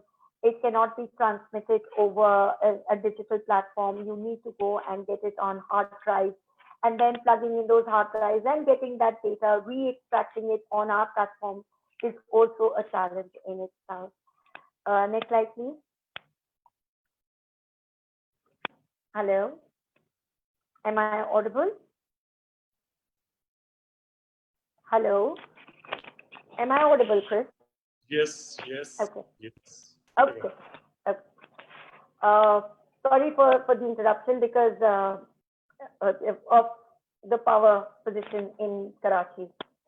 I would be leaving certain questions for all the people involved in the corporate reporting process. What should the CFOs consider in taking this audit forward? I believe that the CFOs are at the right place. They are the bridge between the audit committee members and the stakeholders and the auditors and their own finance team, which generates that kind of data. The points to be considered by the CFOs could be setting the right tone at the top, letting their finance team know that this time the audit is going to be different. The questions are going to be different. They need to provide information in a different way. Training their staff over a period of time to be able to anticipate those questions and understand that now the auditors will be coming in with a different mindset, with different challenges, and their focus would be on areas which are different from previous audits. Then it will call for a cultural change. It may call for certain training sessions, probably a closer contact with the auditors, a prior engagement with the auditors, expecting them to come and explain to their finance team what the expectation is of them this time. Understanding that the success of this digital audit is dependent on the information being generated from the system, and continue to learn, in the sense that if this time, let's say, if you're talking about current year, the audit is a challenge. Yes, there were hiccups and there were differences of opinion. what the lessons have been learned, and the next time anticipate those changes and bring the changes early and evolve over a period of time. Any other input from CFOs would also be very, very welcome. But those are the things that I thought that CFOs should be considering while we take the digital audit forward. The next slide, please. The chief technology officers, the CTOs of the company, they need to be proactive also, I think now. They don't need to sit in their offices anymore and just tell their subordinates to give whatever cooperation the auditors want. They now need to build a relationship with the auditor to understand their need of data, what kind of data they need, what form they need it in, to understand their digital platform, and to be able to convince their own finance team, their own management teams that there are protocols in place that would help that would help them in getting the information in a better way, the audit done in a more effective and efficient way. And then also work with the auditor to work around the digital transformation of both the company and the audit process, to develop, to invest in systems, to promote investment in systems that actually augment and help in the digital audit process, and at the same time help generate the information that the management also needs for its day-to-day activities. Then probably there can be a possibility of creating automated repeatable processes that would ease the burden of the finance and which facilitate the auditor also, because they would know that these are repeatable processes, and once if one transaction is identified and validated, then the whole process can be validated in one go. So that is also a very a valid question. Again, any input from all the participants would be more than welcome here. The next slide, please. The audit committee members also need to ask certain questions and need to be proactive here.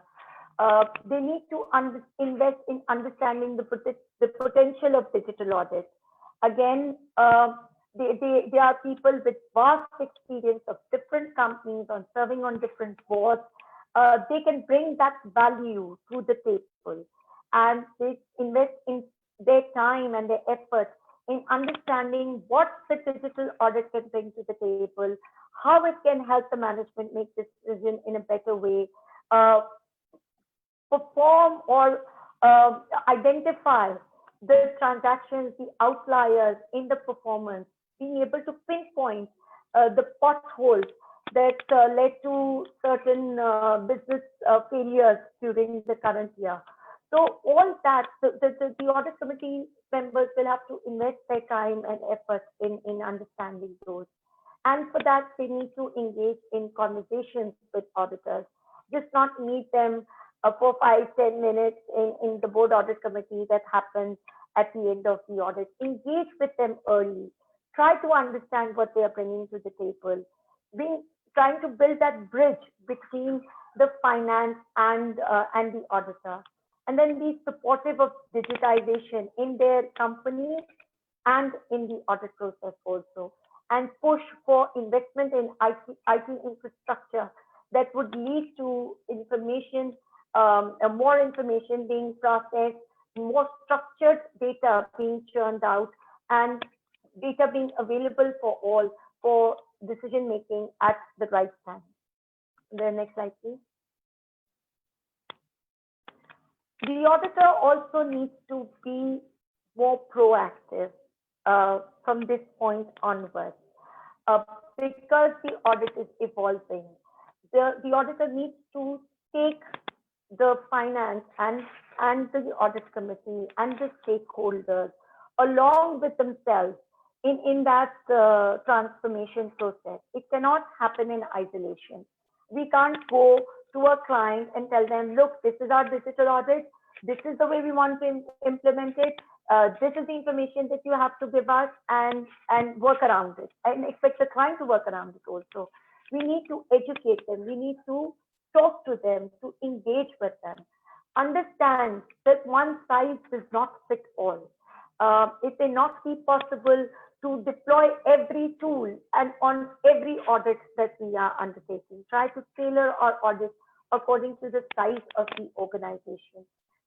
Try to educate the client, bring the client on board regarding our processes, regarding the advantages that will bring to the table, and then continue to deliver high quality audits in order for the client to appreciate the value that is being added, and then in time be more receptive to the data needs that are arising.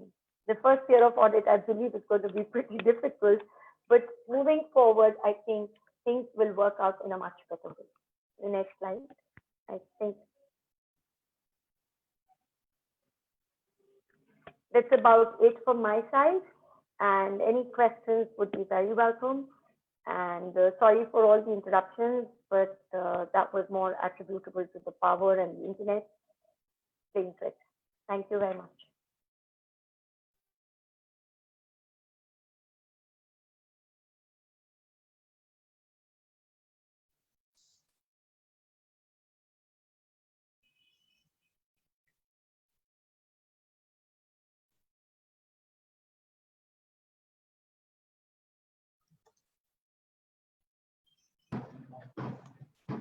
Or your mic is mute.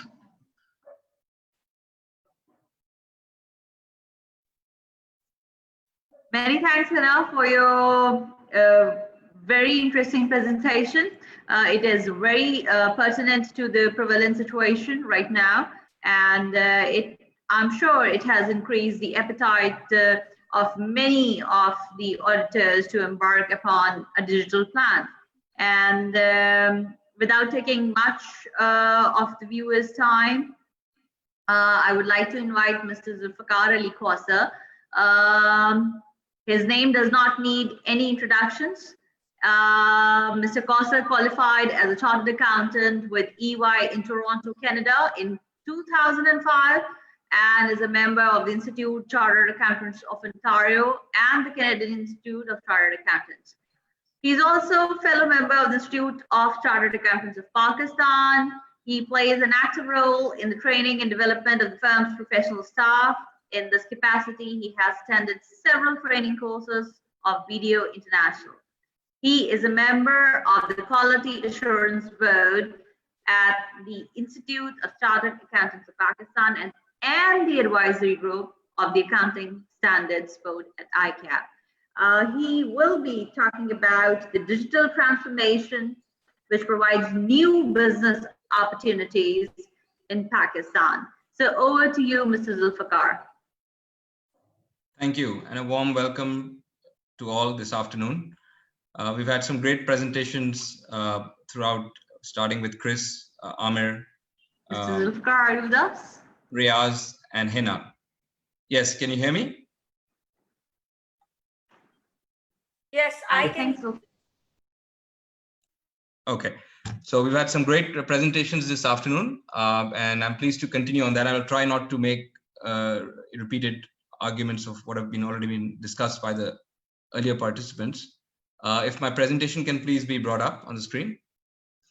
While the presentation is being brought up, if I can just outline that the digital transformation in Pakistan, as already mentioned by Hina, has also not stayed behind in Pakistan. We have kept up with the pace across the world, and a lot of the digital tools, methodologies, and practices that are in place internationally have been implemented by various firms, and of course, and the counterparts by the entities in the profession as well. Having said that, sorry, my presentation is not visible to me. Yes, is it visible? Mrs. Zulfikar, our IT department is making it visible right now. We were experiencing some internet connectivity. It's visible now. Yes, if we can just, yeah. So the transformation in Pakistan has not remained behind, but having said that, there's an international transformation which has taken place, a paradigm shift, if one would say. Previously, one used to refer to industries as a tech industry, And now one refers to many industries as tech industries. And the accounting profession is one where we are reinventing and rediscovering ourselves. And in years to come, there'll be many aspects of our business, including the assurance service line, which will be considered a technology-based industry. So with all the tools and products that were talked about by my colleagues earlier, I believe that this transformation will come very quickly, internationally and in Pakistan. Next slide, please. If we talk about the literacy level within our firm's professions, there has to be a culture for learning which has to be developed for the rest of the organization. And that's where the challenge is in the digital disruption. There is the historical perspective where there's the traditional assurance team, and then there is the IT assurance and advisory team, which are bifurcated and generally service clients in silos. So there needs to be a coordination between these two sets of teams, which needs to take place.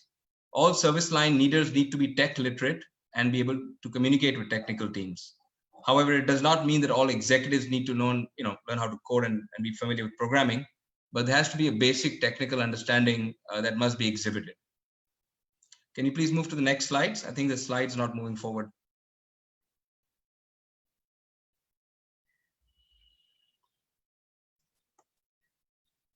If your team is having difficulty, perhaps you can allow me to share my screen. Might make it quicker. Zulfikar, I think that will be nice if you can take control. Yes. I think that would be great if you could take the lead. Please, if your team can stop sharing, and I'll quickly take control. Yeah. Yes. Esan, please stop sharing it because he's experiencing some internet connectivity issue. He's fixing it right now. Okay, I think hopefully we can see my screen now. Yeah, it's visible. Good. Okay, great. It's visible. Sorry for that disruption.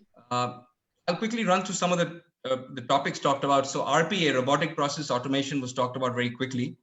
It's not the R2-D2 that we all are familiar with from Star Wars series, but these are repetitive tasks that can be performed on a reliable, continuous basis with a high degree of automation and a high degree of accuracy and quality.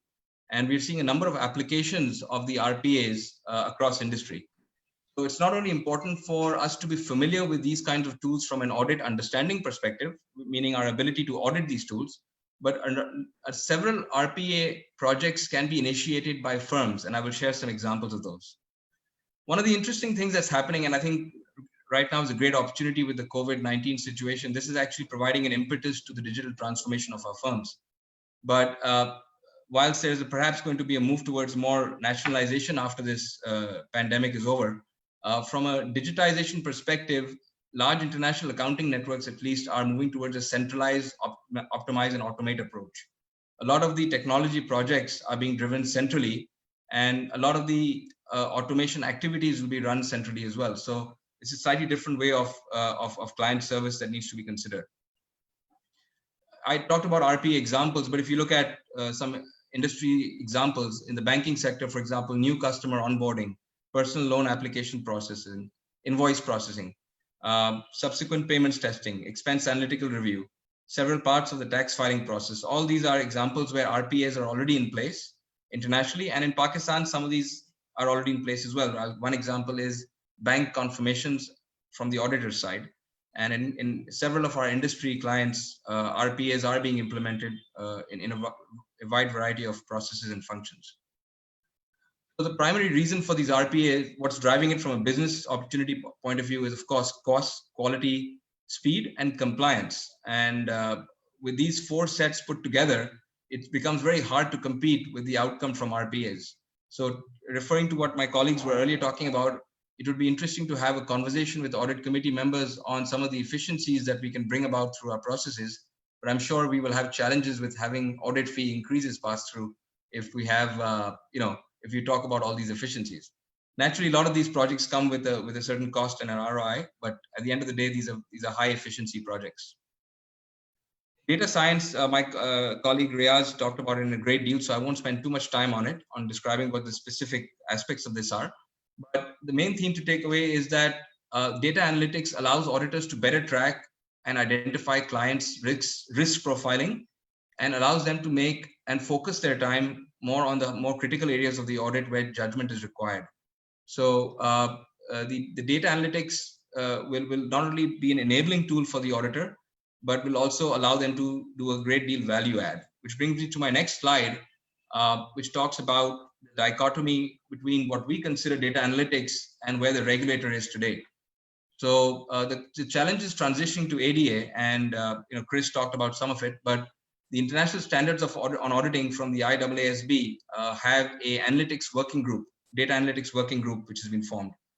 And if you look at the latest updates from this group, they admittedly state that while the ISAs do not prohibit the use of data analytics, they acknowledge that the standards need to better address the rapid complexity and the new technological changes. So it's interesting to see that at the IAASB group level, there were some dissenting comments, and this is public information available, as to the pace of some of this standard development. Large number of many firms have already implemented data analytics within their audit approaches, but the auditing standards have not really kept up. And what that does is that creates what is called an expectation gap between the client and the auditor, and also between the auditors and the regulators.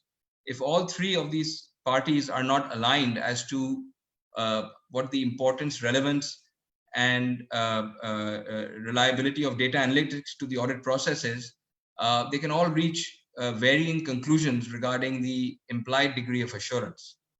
So just to give you an idea of what I'm talking about, audit data analytics covers a wide variety of areas. It covers the risk assessment procedures, the test of controls, substantive analytical procedures, other substantive procedures, and also helps in forming opinions. And some of these terminologies are specific to our firm, but broadly speaking, they are used internationally. They're called data analytic tests and risk-based data analytic tests. The standards do not have these concepts implemented as yet. The standards still talk about our traditional auditing model. And what was interesting to see in the discussion update from the IAASB was that they have currently other projects in progress, which they believe are of greater importance or a larger project. So their focus is presently on those projects.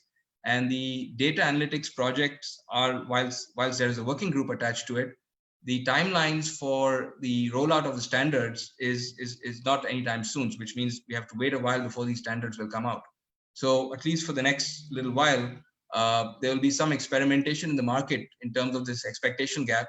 And it would be interesting to see how the regulators react to some of the procedures that auditors are performing using data analytics. So I guess what I'm trying to say is that the outcomes from this experiment from a regulatory acceptance and an audit committee expectation point of view are yet to be fully understood. Just to give you a quick few examples of data analytics. So one can look at data analytics and looking at instances of management override and looking at top 10 instances of management override in a system. One can look at bottom 10 and top 10 creators of journal entries within systems. So all these data information is available to auditors. This is excellent information for driving the audit processes through. My colleague also talked about artificial intelligence. One of the other important business utilities in our profession is the concept of a conversational user interface. And what is it? Basically, it is a means of communicating with other parties and providing automatic knowledge transfer and matching expectations of new generation of businesses. So it's also a great learning tool from an HR point of view for learning and development of our teams that are students in our profession. So I'll cite some examples of these later, but this is an area that's drawing attention in our practice lines as well. In real world, of course, several companies use these interfaces as personal assistants for ordering products or services, for news, for information gathering. Some of these are also being used in our profession, and a lot of thought leadership is going out through digital means now, including, for example, the activity that we're doing today. Blockchain, I won't spend too much time on it. It deserves a session on its own, but this is an area that attracted a lot of hype in the last 2 to 3 years. Again, it's an area which is, it's a concept of a digital ledger, and the most relevant example of a technology, I guess, enabler is the Bitcoin, which is an electronic asset. And while Bitcoin does not presently have acceptance across all jurisdictions, and a large number of central bankers are still working through the process of implementing Bitcoin. This is an area where blockchain auditing, again, is a specialized expertise area which needs to be developed by a profession. So in times to come, we will have to engage specific resources to be able to provide these services to our clients. In practice, of course, IBM Maersk had shipping technology through the blockchain mechanism. Swiss banks have introduced it. We've got many examples in the tax regime as well. Just to give another example, we talked about virtual inventory counts. This is an app, one from our firm. Just to cite an example, where we have an electronic app made available to all auditors, and this is implemented in Pakistan at our firm today. Not this year, but since the last 2 years, where we have a mobile app installed on every staff's Android or Apple device. And once they complete the count, they're able to transmit the data to a central server, which is then capable to produce an automated report. So this is technology that's there today, and it's being used today. So already a lot of our firms in Pakistan are using this kind of technology. Now, just to give you some salient features of impacts to a profession, future audits, of course, will be higher quality enabled by technology, one would hope. But this is only part of the equation. As mentioned by Riaz as well, humans and human judgment will never be replaced. I guess what technology will do is perhaps reduce the outliers of the misliers in terms of the professional judgment that take place in our profession, and the kind of instances we see every year in the news. So hopefully the technology will be an enabler to better professional judgment. The one that I'm quite concerned about is the expectation of the 100% assurance, which there's an expectation if the technology is there, then the auditor should be able to provide it. So we have to be careful when we're selling these products to our audit committees, that they understand that the standards presently still require reasonable assurance. And while the audit committees may expect 100% assurance, that's not presently envisaged under the standards. And it'll be interesting to see how the standard addresses this going forward. So this is an open question mark from my perspective. Of course, we can move to more standardized formats and continuous auditing as approached, and Hina already talked about that instead of the year-end auditing, there'll be an approach towards continuous auditing and auditing throughout the year, because it'll be more technology-based. Of course, it creates new business opportunities for the auditors to enhance areas into the assurance areas of cybersecurity, sustainability reporting. These areas which have had traction and continue to gain traction internationally as well, and in Pakistan. One interesting discussion that takes place is there going to be a shift in the kind of resource that firms have?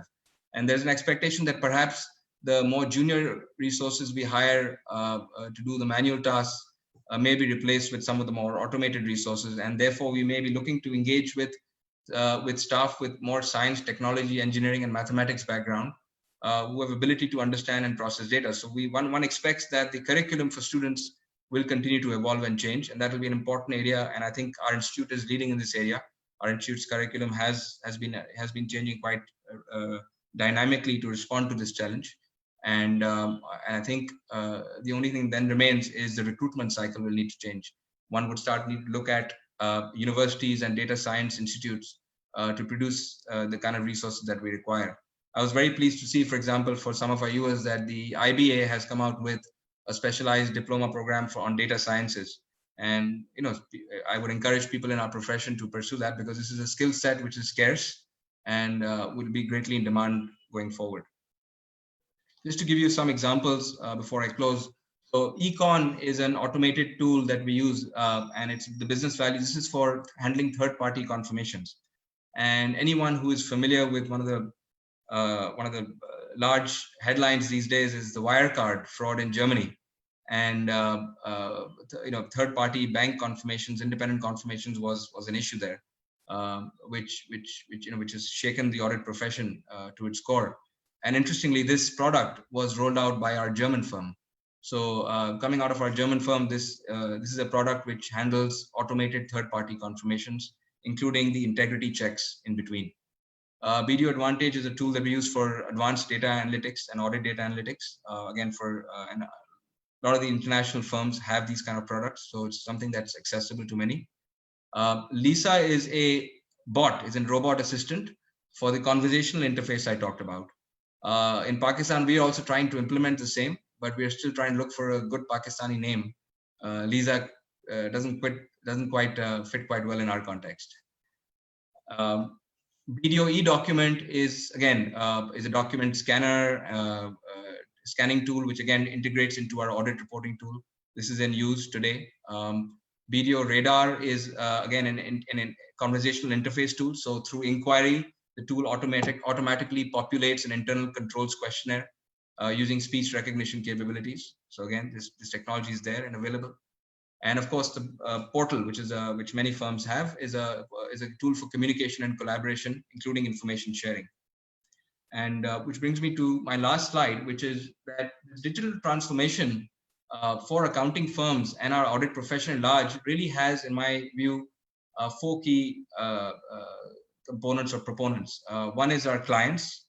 Our clients drive the expectations, but also we have to bring expectations to our clients as well. We have to drive some of what, as Steve Jobs said, or as Steve Jobs tried to do, he brought technology in the hands of consumers, which they weren't aware of.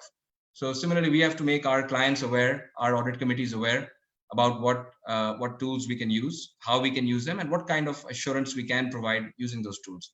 But again, a word of caution here in terms of the reliance that one can take. And of course, this presents a business opportunity. If the audit profession is able to demonstrate a value add, this generally would result in growth in our firms and growth in our profession. So there's a clear value add. The regulators, of course, need to be on site with the digital transformation process as well. And this means not only understanding our digital audit procedures, but also being able to review our digital audit tools. And again, I'm quite proud and privileged to see that in Pakistan, our quality assurance board at level and our quality assurance system, has kept up with the pace, and we're able to look at electronic audit working papers with ease and remain at pace. But again, this is an area that's evolving, so a lot of work still to be done on this side to have the same wavelength with the regulators. People are, of course, the most important cornerstone of driving any digital transformation agenda. And unless you take your people on board with you, real transformation cannot be achieved. You can have all these tools, but you need people to use them. So I think there are some HR digital transformations taking place as well within our firms in Pakistan. To give you some basic examples, we have digital training, we have digital time and expense reporting. We have digital resource management systems. So all these tools enhance the ability for people to add value to our clients. And what we find that our people in Pakistan, and I'm sure internationally as well, the younger generation, which are our students in our profession and our firms, they acclimatize to this technology with ease, and they drive it forward with great confidence, perhaps more so than some of the more senior members in the profession. One very important point I feel that I just like to leave the thought with is the technology collaborators element. A lot of these digital transformation projects internationally have not been led solely by the firms. They have been led by the firms in conjunction with large international technology players such as Microsoft, Amazon, IBM, to name a few. And I think if there are any technology firms on the call today, I think the gauntlet is thrown to you in terms of being able to assist the audit profession in driving the digital transformation agenda forward. And Pakistan has a good technology base in terms of the number of companies and the kind of complex work we do. I think there are a number of firms which would be able to provide great technology solutions, which would be of great use for the wide spectrum of audit practitioners in our country, both large, medium, and small accounting firms. The largest accounting firms would have access to some of these tools from the international networks, but this is not to say that some of this technology cannot be developed in Pakistan by our technology entities. And I think that's a great opportunity for those entities as well as for our firms in the profession. So I'd just like to stop there, and I'll thank you all for your time and look forward to any questions you may have. Many thanks, Mr. Zulfikar, for a very interesting presentation. I'm sure viewers are global, regional, and local experts of skilled caliber have shared their experiences and lead discussions which provided us with sagacious discernments on digital audit evolution for the next generation. I'm sure you have enjoyed their deliberations on these topics. So now the time has come for the question and answer session, for which you were waiting. And I would like to invite our Honorable Chairman of Digital Assurance and Accounting Board, Rana Usman Khan, to join me for the question and answer session. Over to you, Rana Saab. Thank you very much, Hur. Indeed, it has been a great session. I could see very detailed presentations and deliberations. And now I can see my present as well, who is the chief guest of today's session. Welcome, Khilla Sheikh, to this webinar. I think very detailed and elaborative presentations we have seen, so nothing much is left, but of course, there are a few questions to be asked. Firstly, I would start with Chris. I mean, you have touched upon that concept of artificial intelligence and human intelligence. So, I mean, how do you see the balance in our profession? I mean, do you see that artificial intelligence is going to take over the human intelligence in our profession? Or, I mean, as we say that the profession skepticism, profession judgment, so these are the significant elements of our profession. So human intelligence will still be taking or keeping its positions. And how do you look at it? So I think there's a short term and there's a long term. In the short term, I don't think that artificial intelligence or machine learning is going to get into areas of judgment. I think what it's going to do is it's going to help people automate activities that are more mechanical in nature, by including doing routine risk analysis on transactions. That's the kind of thing which the technologies can do extremely well, because a computer can look at every transaction in less time than it takes a human to look at one or two. And so if you can train the computer in what you look for in a transaction that makes it risky, then the computer can augment the audit process by automatically risk rating a large volume of transactions. And so it's that kind of role that I would see machine learning playing a key role in the short term. In the longer term, there are debates and arguments about judgment and whether actually, and this applies to legal courts, this applies to all kinds of areas where people say, well, actually, would it be fairer? Would you get a better, unbiased, consistent result if you had a computer algorithm or a AI model that could make the judgments?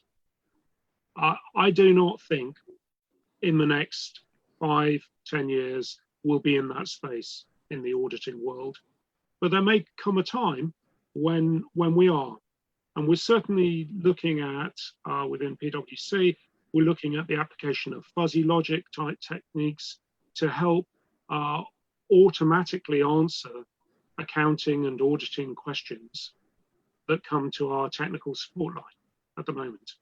So there are areas within that where we are edging towards some of the more judgmental areas and giving people probabilistic based answers to their questions. But we do believe foreseeable future that the role of the audit engagement leader as the person whose judgment it is that it's appropriate to sign the accounts is and will remain a key role. Right.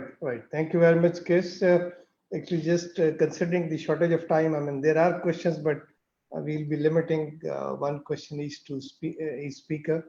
Amir, coming to you, actually, you also talked about the SME and SFPs. So considering the practices in Pakistan or practice sizes in Pakistan, of course, the larger firms, they do have access to different tools and technologies through their national networks.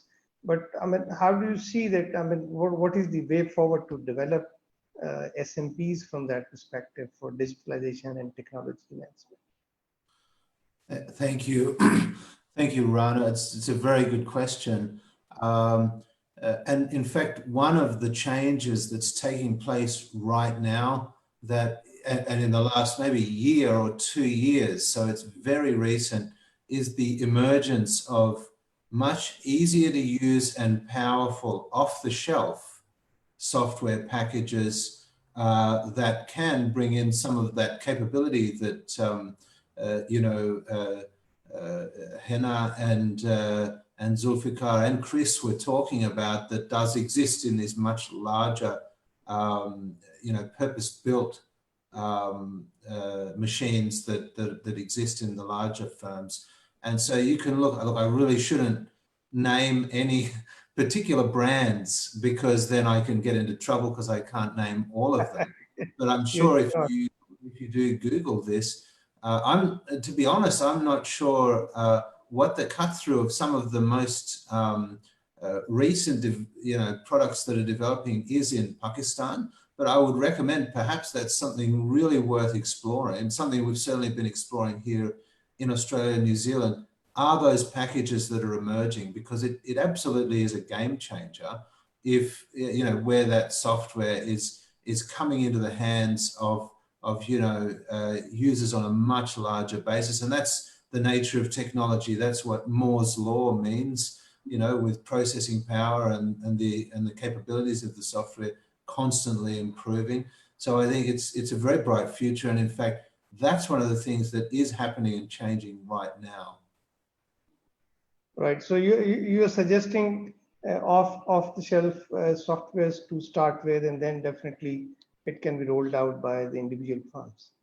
Absolutely, yeah. Look, I think there are a range of it's probably fine to mention, there's companies like Inflow Software, Caseware, and all of the key providers now are at the stage, and there are new ones emerging that are at the stage now where what even a year ago or a couple of years ago was thought to be purely the province of very costly bespoke IT sort of projects now is coming into products that a small family firm could notionally afford and be able to implement. It's the same with just about any technology you might care to talk about. The processing power in your mobile phone, I believe, is many times greater than the processing power that they had when they were sending, rockets up to the moon. It's the same type of thing. And that's what's happening and really changing the game. Of course, the other side of that is practitioners in those smaller firms accessing and embracing and learning the new skills that come along with putting those tools into practice. That's something where the professional organization, and I really, again, I'd like to finish in congratulating ICAP and your efforts in bringing this session together. This is very much what is needed to be able to push practitioners along in that regard. Thank you very much, Amir. Coming to Riaz. Riaz, you also mentioned in your presentation that we belong to sort of similar jurisdictions, like at ICAP or in Pakistan. Certainly, we also have this obligation to train a lot of people in our profession. So definitely with technology, if number is reduced, of course, it is going to be a big objection from the community perspective as well. But certainly improving curriculum of our students, or putting something into their studies and learnings, can we enhance their skill set? So what could be that content which they should be learning? They should be reading, educating, and getting skill set development. so that they are, I mean, able to serve the firms first, and then of course going back to the industry as we the firms also serve as nursery to these industries to bring these finance professionals to them. Thank you. I think you're right. The institutes have a responsibility, and I have spoken to our institute as well, that our syllabuses need to change, and even our training has to be reviewed. You see, the key thing that goes in our favor is that the new guys who are coming into the profession belong to the Y generation or whatever. The younger guys, they take to technology very quickly. But it's important that we should gear our syllabus and our teaching and our training to leverage on those tech-savvy young people. If we continue to keep teaching them the old syllabus and the old forms of training, we are dumbing them. So it's important for the institute to seriously consider this, because if it doesn't happen, we will have very little use for these young people coming out. If every boy who joins my firm now starts off with a laptop, which we have to do because we don't have papers anymore, and unless he is able to navigate through that audit software, through all of that, I mean, he becomes an unnecessary overhead for us. So I think the institutes need to understand that the firms are also running a business. While we do take our obligations seriously about training the next generation of accountants, we can do that best. They must also make sure there's a two-way street. They must also make sure that they must give us the right material in, who have got the basic skills in the right knowledge, training, and the syllabus, etc., so that they can hit the ground running when they join us, rather than we spend right now. To be fair, we spend a lot of money and effort. I have in my building a dedicated floor purely for training, which is booked 365 days. And we do a lot of training, but it's all costing time and effort and money. So I think institutes have a role to play in having a robust dialogue with the firms, with the industry, to make sure that they produce the right material so that we can continue this association. I think the association has held us good for going forward. We have produced some outstanding accountants. We have done a great service to industry by producing top quality accountants. But unless we are prepared to change, we may become irrelevant in the new norm. Thank you. Thank you very much, Riyad. Coming to Hina, I think you rightly mentioned that certainly these technological advancements have to be implemented at client first, and then of course auditors are going to take over. So from, let's say, a perspective of the multinationals, they do all these investments because of their the reason they are connected with their networks, and they have to do it. But when it comes to our local industry or local clients, certainly things are dependent on the personalities. I mean, if somebody is willing to make investments, they'll make investments in technology. Otherwise, things may not develop. So, I mean, how do you see, and what is your message to local investors, and then of course to the auditors, to adopt these latest technologies and make investments? I mean, what is the way forward in your view? Thank you, Rana Sahab. Yes, it is a reality in Pakistan that we have family-owned businesses and large businesses which are owned by families. The best thing that is happening in all these is that the newer generation which is coming in is very cognizant of the development in the world and in technology, and they want to rely on technology to do the work for them. The upcoming generation is also pretty tech savvy. So I think as auditors, it should be our target. That generation is more of our target.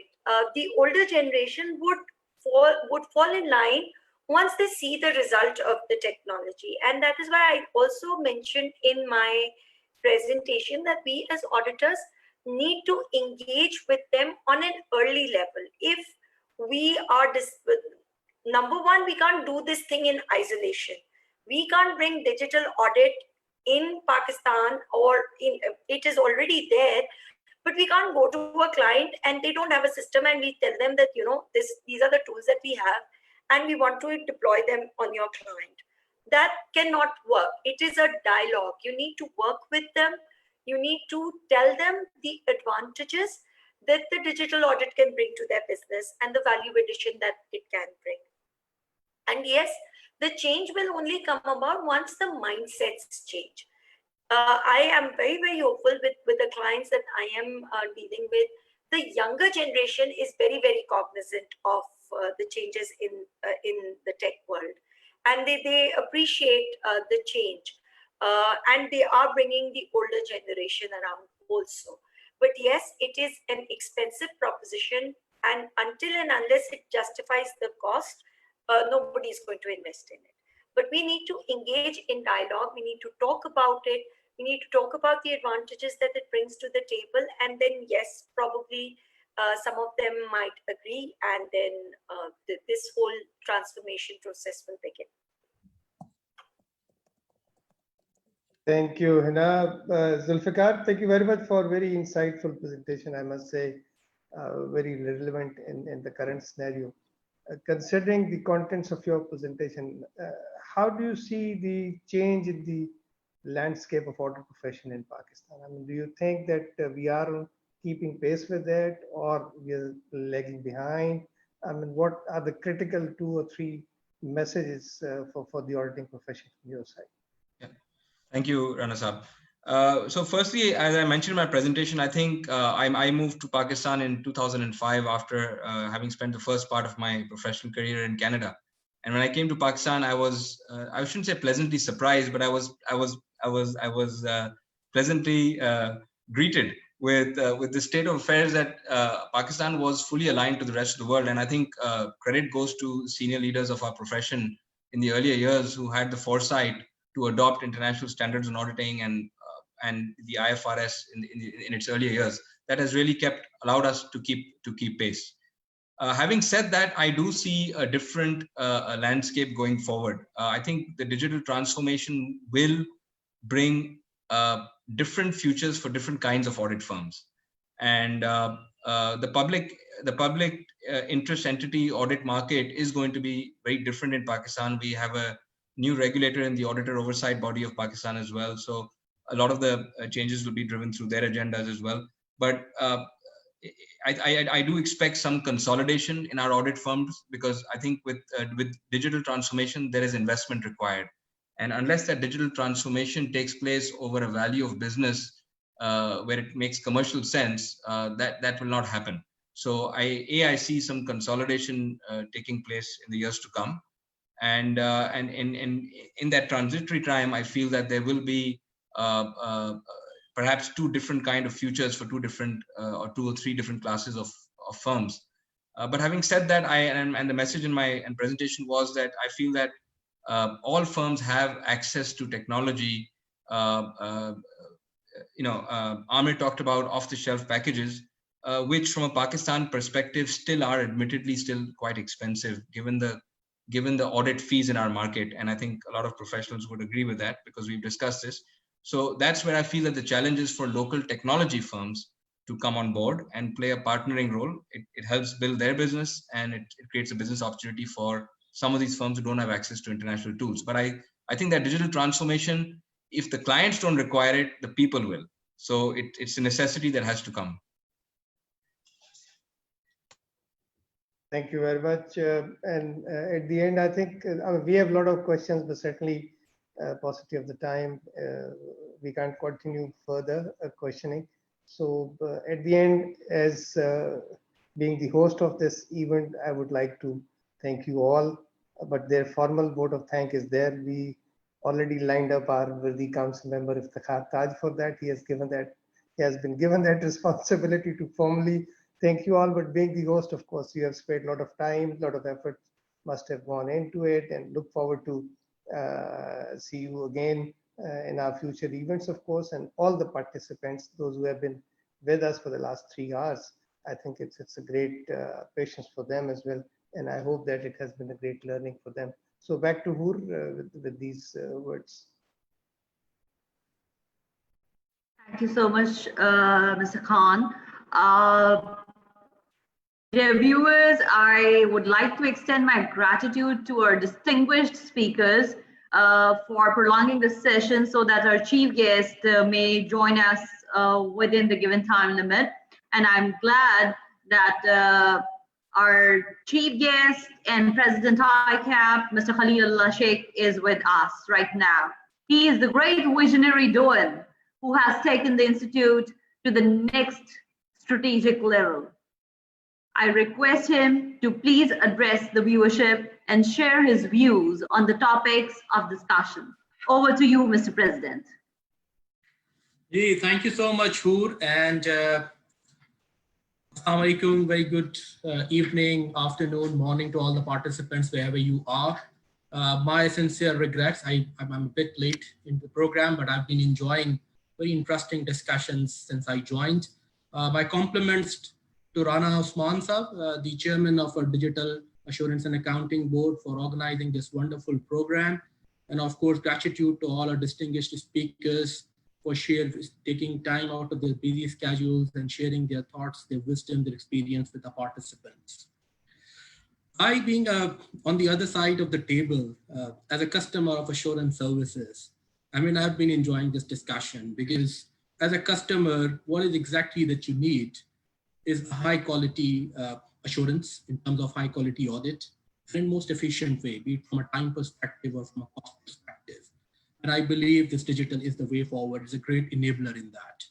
Given that the audit profession is in the spotlight these days because of, unfortunately, some audit failures, I believe this technology is also providing a great opportunity in that way to regain that public trust if we embrace it with the right professional skepticism and with the right skill set.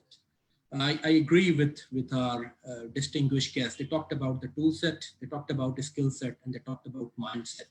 And that's exactly the three components you need to embrace change, which is always faster than ever. And as we move forward, it will be faster than ever.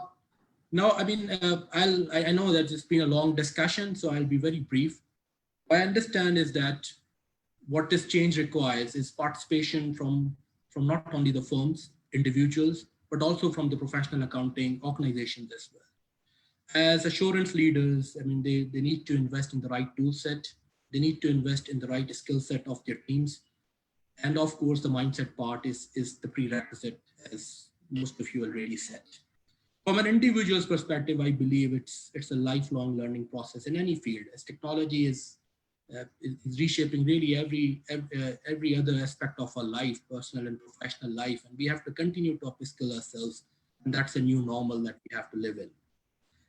Now, coming especially from a professional accounting organization perspective, I believe there are a few aspects which are important, and that's where I'll talk a brief about and what we are doing at the institute level as well, focusing more on that side.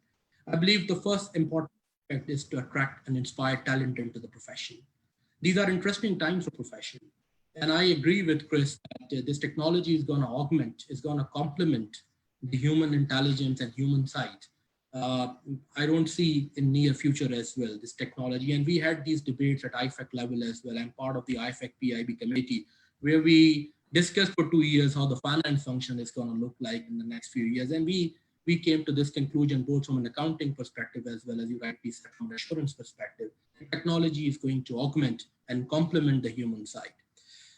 And what is required is to have the right skill set. And for that, I think these are interesting times. So coming back on that what FPOs we need to do is to attract and inspire talent into the profession. Then we need to rethink, like every business is rethinking on their business model. We need to completely rethink. We have to be humble and flexible in understanding that these are different times, and we have to have different models of professional development, training, and curriculum. I mean, these process of reviewing the curriculum every 5, every 7, every 10 years in different jurisdictions may not work going forward. Maybe coming up with quick certifications of reskilling people every now and then, a completely different way of professional development. Probably that's going to be the way forward professional accounting organization. Well, we are reviewing our curriculum as well, and as most of the organizations are, but I think that curriculum is also going to be redundant, many aspects of it sooner than later. So this has to be a continuous challenge and a continuous process that we need to work on. Another, I think, important aspects of PAOs is to ensure that they become trusted advisors in terms of connecting the professionals with the tools that are available in the market. Not from the big four or the large firm perspective, but I've seen many mid-tier and smaller firms, they struggle to find and choose between the right tool set, and they are many a times not even aware of that. So from our perspective, what we decided was, it has been delayed because of COVID, is to organize a finance and accounting exhibition. But as an institute, we become a credible, trusted intermediary in providing a platform to the service providers and the customers and getting them connected. And the third thing that we have been working on, and I believe the institutes will have, is to invest in innovation and research themselves as well. As an example that we are doing is going to establish an ICAP incubation center, which will be a start of our own journey towards encouraging entrepreneurship, innovation in those areas. So with these brief thoughts, I once again compliment our Assurance and Accounting Board for organizing a wonderful seminar. These seminars, these sessions are in fact also a way to inculcate, educate, and prioritize this transformation. And thank you so much, Rana Saab, and over to you, Hoor. Thank you so much, Mr. President. I'm sure the viewers enjoyed your insightful and perspicacious speech. Now I would like to request one of the most seasoned veterans of the Institute of Chartered Accountants of Pakistan to express his sincerest gratitude to the Honorable Chief Guest, Chairman, Digital Assurance and Accounting Board, and distinguished speakers. Mr. Iftikhar Taj, he is our council member and he is also a member of the Digital Assurance and Accounting Board. Over to you, sir. Thank you very much, Hoor, for this opportunity. Before going for any other person, I'd like to thank my foreign guests in the webinar, Mr. Chris, Mr. Amir, and Mr. Riaz in particular, and all other speakers and panelists, including Ms. Hina and Zulfikar. I hope I'm not missing any other name, for this wonderful dialogue. And I'm grateful to Chairman Rana Osman for initiating this dialogue. It was very much required during this time. And this is a great initiative. And I think ICAP Council has done one great job, at least which is visible right here, right now, that we formed Digital Assurance and Accounting Board. That was need of the time. And that was very, very important. Talking about the international and regional perspective, I think region is expanding now. Whole globe is a region now. It's no more the case like Zulfikar mentioned when he came back to Pakistan in 2005. He was surprised that accounting standards, auditing standards, all are applicable in Pakistan. We are at the same level. But yes, complexity of clients and the service needs of clients are different in different countries and different regions. We must keep on doing these kind of dialogues. If not every month, then every quarter. And I would strongly request Chairman Rana Osman to please carry on this tradition, make it a tradition to have these dialogues along with other work that we are doing in the board. At the same time, I think coming questions are very, very important. What is going to happen with S&P around the world? Leaving aside top 10 firms, what is going to happen with them? Are those going to merge all the time? When we are looking at that, regulators are asking to separate assurance and non-assurance business. Would assurance firms have that kind of investment to invest into technology and tools? Would they be able to train professionals? And then we need to create whole ecosystem. It's not going to happen in isolation. It's not to happen for few clients only. It's not for the larger clients only. whole ecosystem needs to be developed. There will be a transition period, and life will be really tough during transition period. Then there will be new norm. So all accounting firms needs to gear up, and ICAP also needs to gear up. We in the council, we need to discuss all these things. As a professional accounting organization, we have certain responsibilities, and we need to lead. We know we need to show the light to our accounting professionals, and not only accounting firms, CFO side as well. Like President mentioned, IFAC and all. We have to see when you have changing requirements for your clients for digital auditing and all, what will be the role of CFO, how they need to gear up, and what will be the composition of CFO firms in future. Are we saying that we will be having only accountants, or there will be greater portion of technology graduates as well? Because in the end, this is all going to be technology.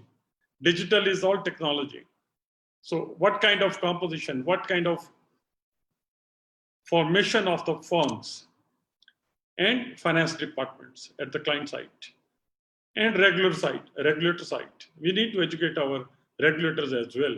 Although we have certain boards where we have the regulators on our platform and we can always convince them, guide them, educate them, but we need to make more efforts on that front. And before thanking Rana Saab and Hood, I like to appreciate great effort of our president, Mr. Khalilullah Sheikh, and thanks for coming back to the show, because you have shared about 95% of my burden, and that made my life very easy. And secondly, I believe that this great initiative needs to be led by president as well, like you have been on the show. That's very, very important. And that shows the seriousness of institute into these affairs. And Rana Usman Sahab, great job done. All the technology people and other people, they have done the great job, and wonderful MOC Sayyida Hurul Ain. Thank you for this wonderful show. I'm grateful on behalf of ICAP, not only ICAP, but the audience as well, that this is done greatly and very, very good teamwork. With that, I hand over the control to MOC Sayyida Hurul Ain. Thank you very much. I'm humbled by your kind words, sir. So thank you so much for joining us on this dynamic journey, packed with global, regional, and local perspectives on digital audit evolution. But the board's journey doesn't end here. Damn, the board is coming up with a lot more to transform the profession of chartered accountancy into digital environment. Here is a short clip for you. Essen, can you please play the video?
tuned. The journey of superstardom is about to begin. In the end, I would like to acknowledge the names of my team members who are my real arms. Without them, I may not be able to do this. First of all, Arsalan Rabbani, who actually made this video, and it was our brainchild. We invested a great length of time in making it happen. Besides Mr. Umair Jamal, his presence is a great source of encouragement for the entire team. He is the man behind this show. Rana Saab, indeed, he is the great support for all of us. Besides Adnan Usmani, Imran Hafiz, Shanawaz Abro, Ehsan Fayaz, and I hope I'm not missing out anybody who helped us out in making it happen. So a lot more is going to come from the both sides. So stay tuned with us. With these words, goodbye to you all and Allah Hafiz. Thank you very much once again, and Allah Hafiz.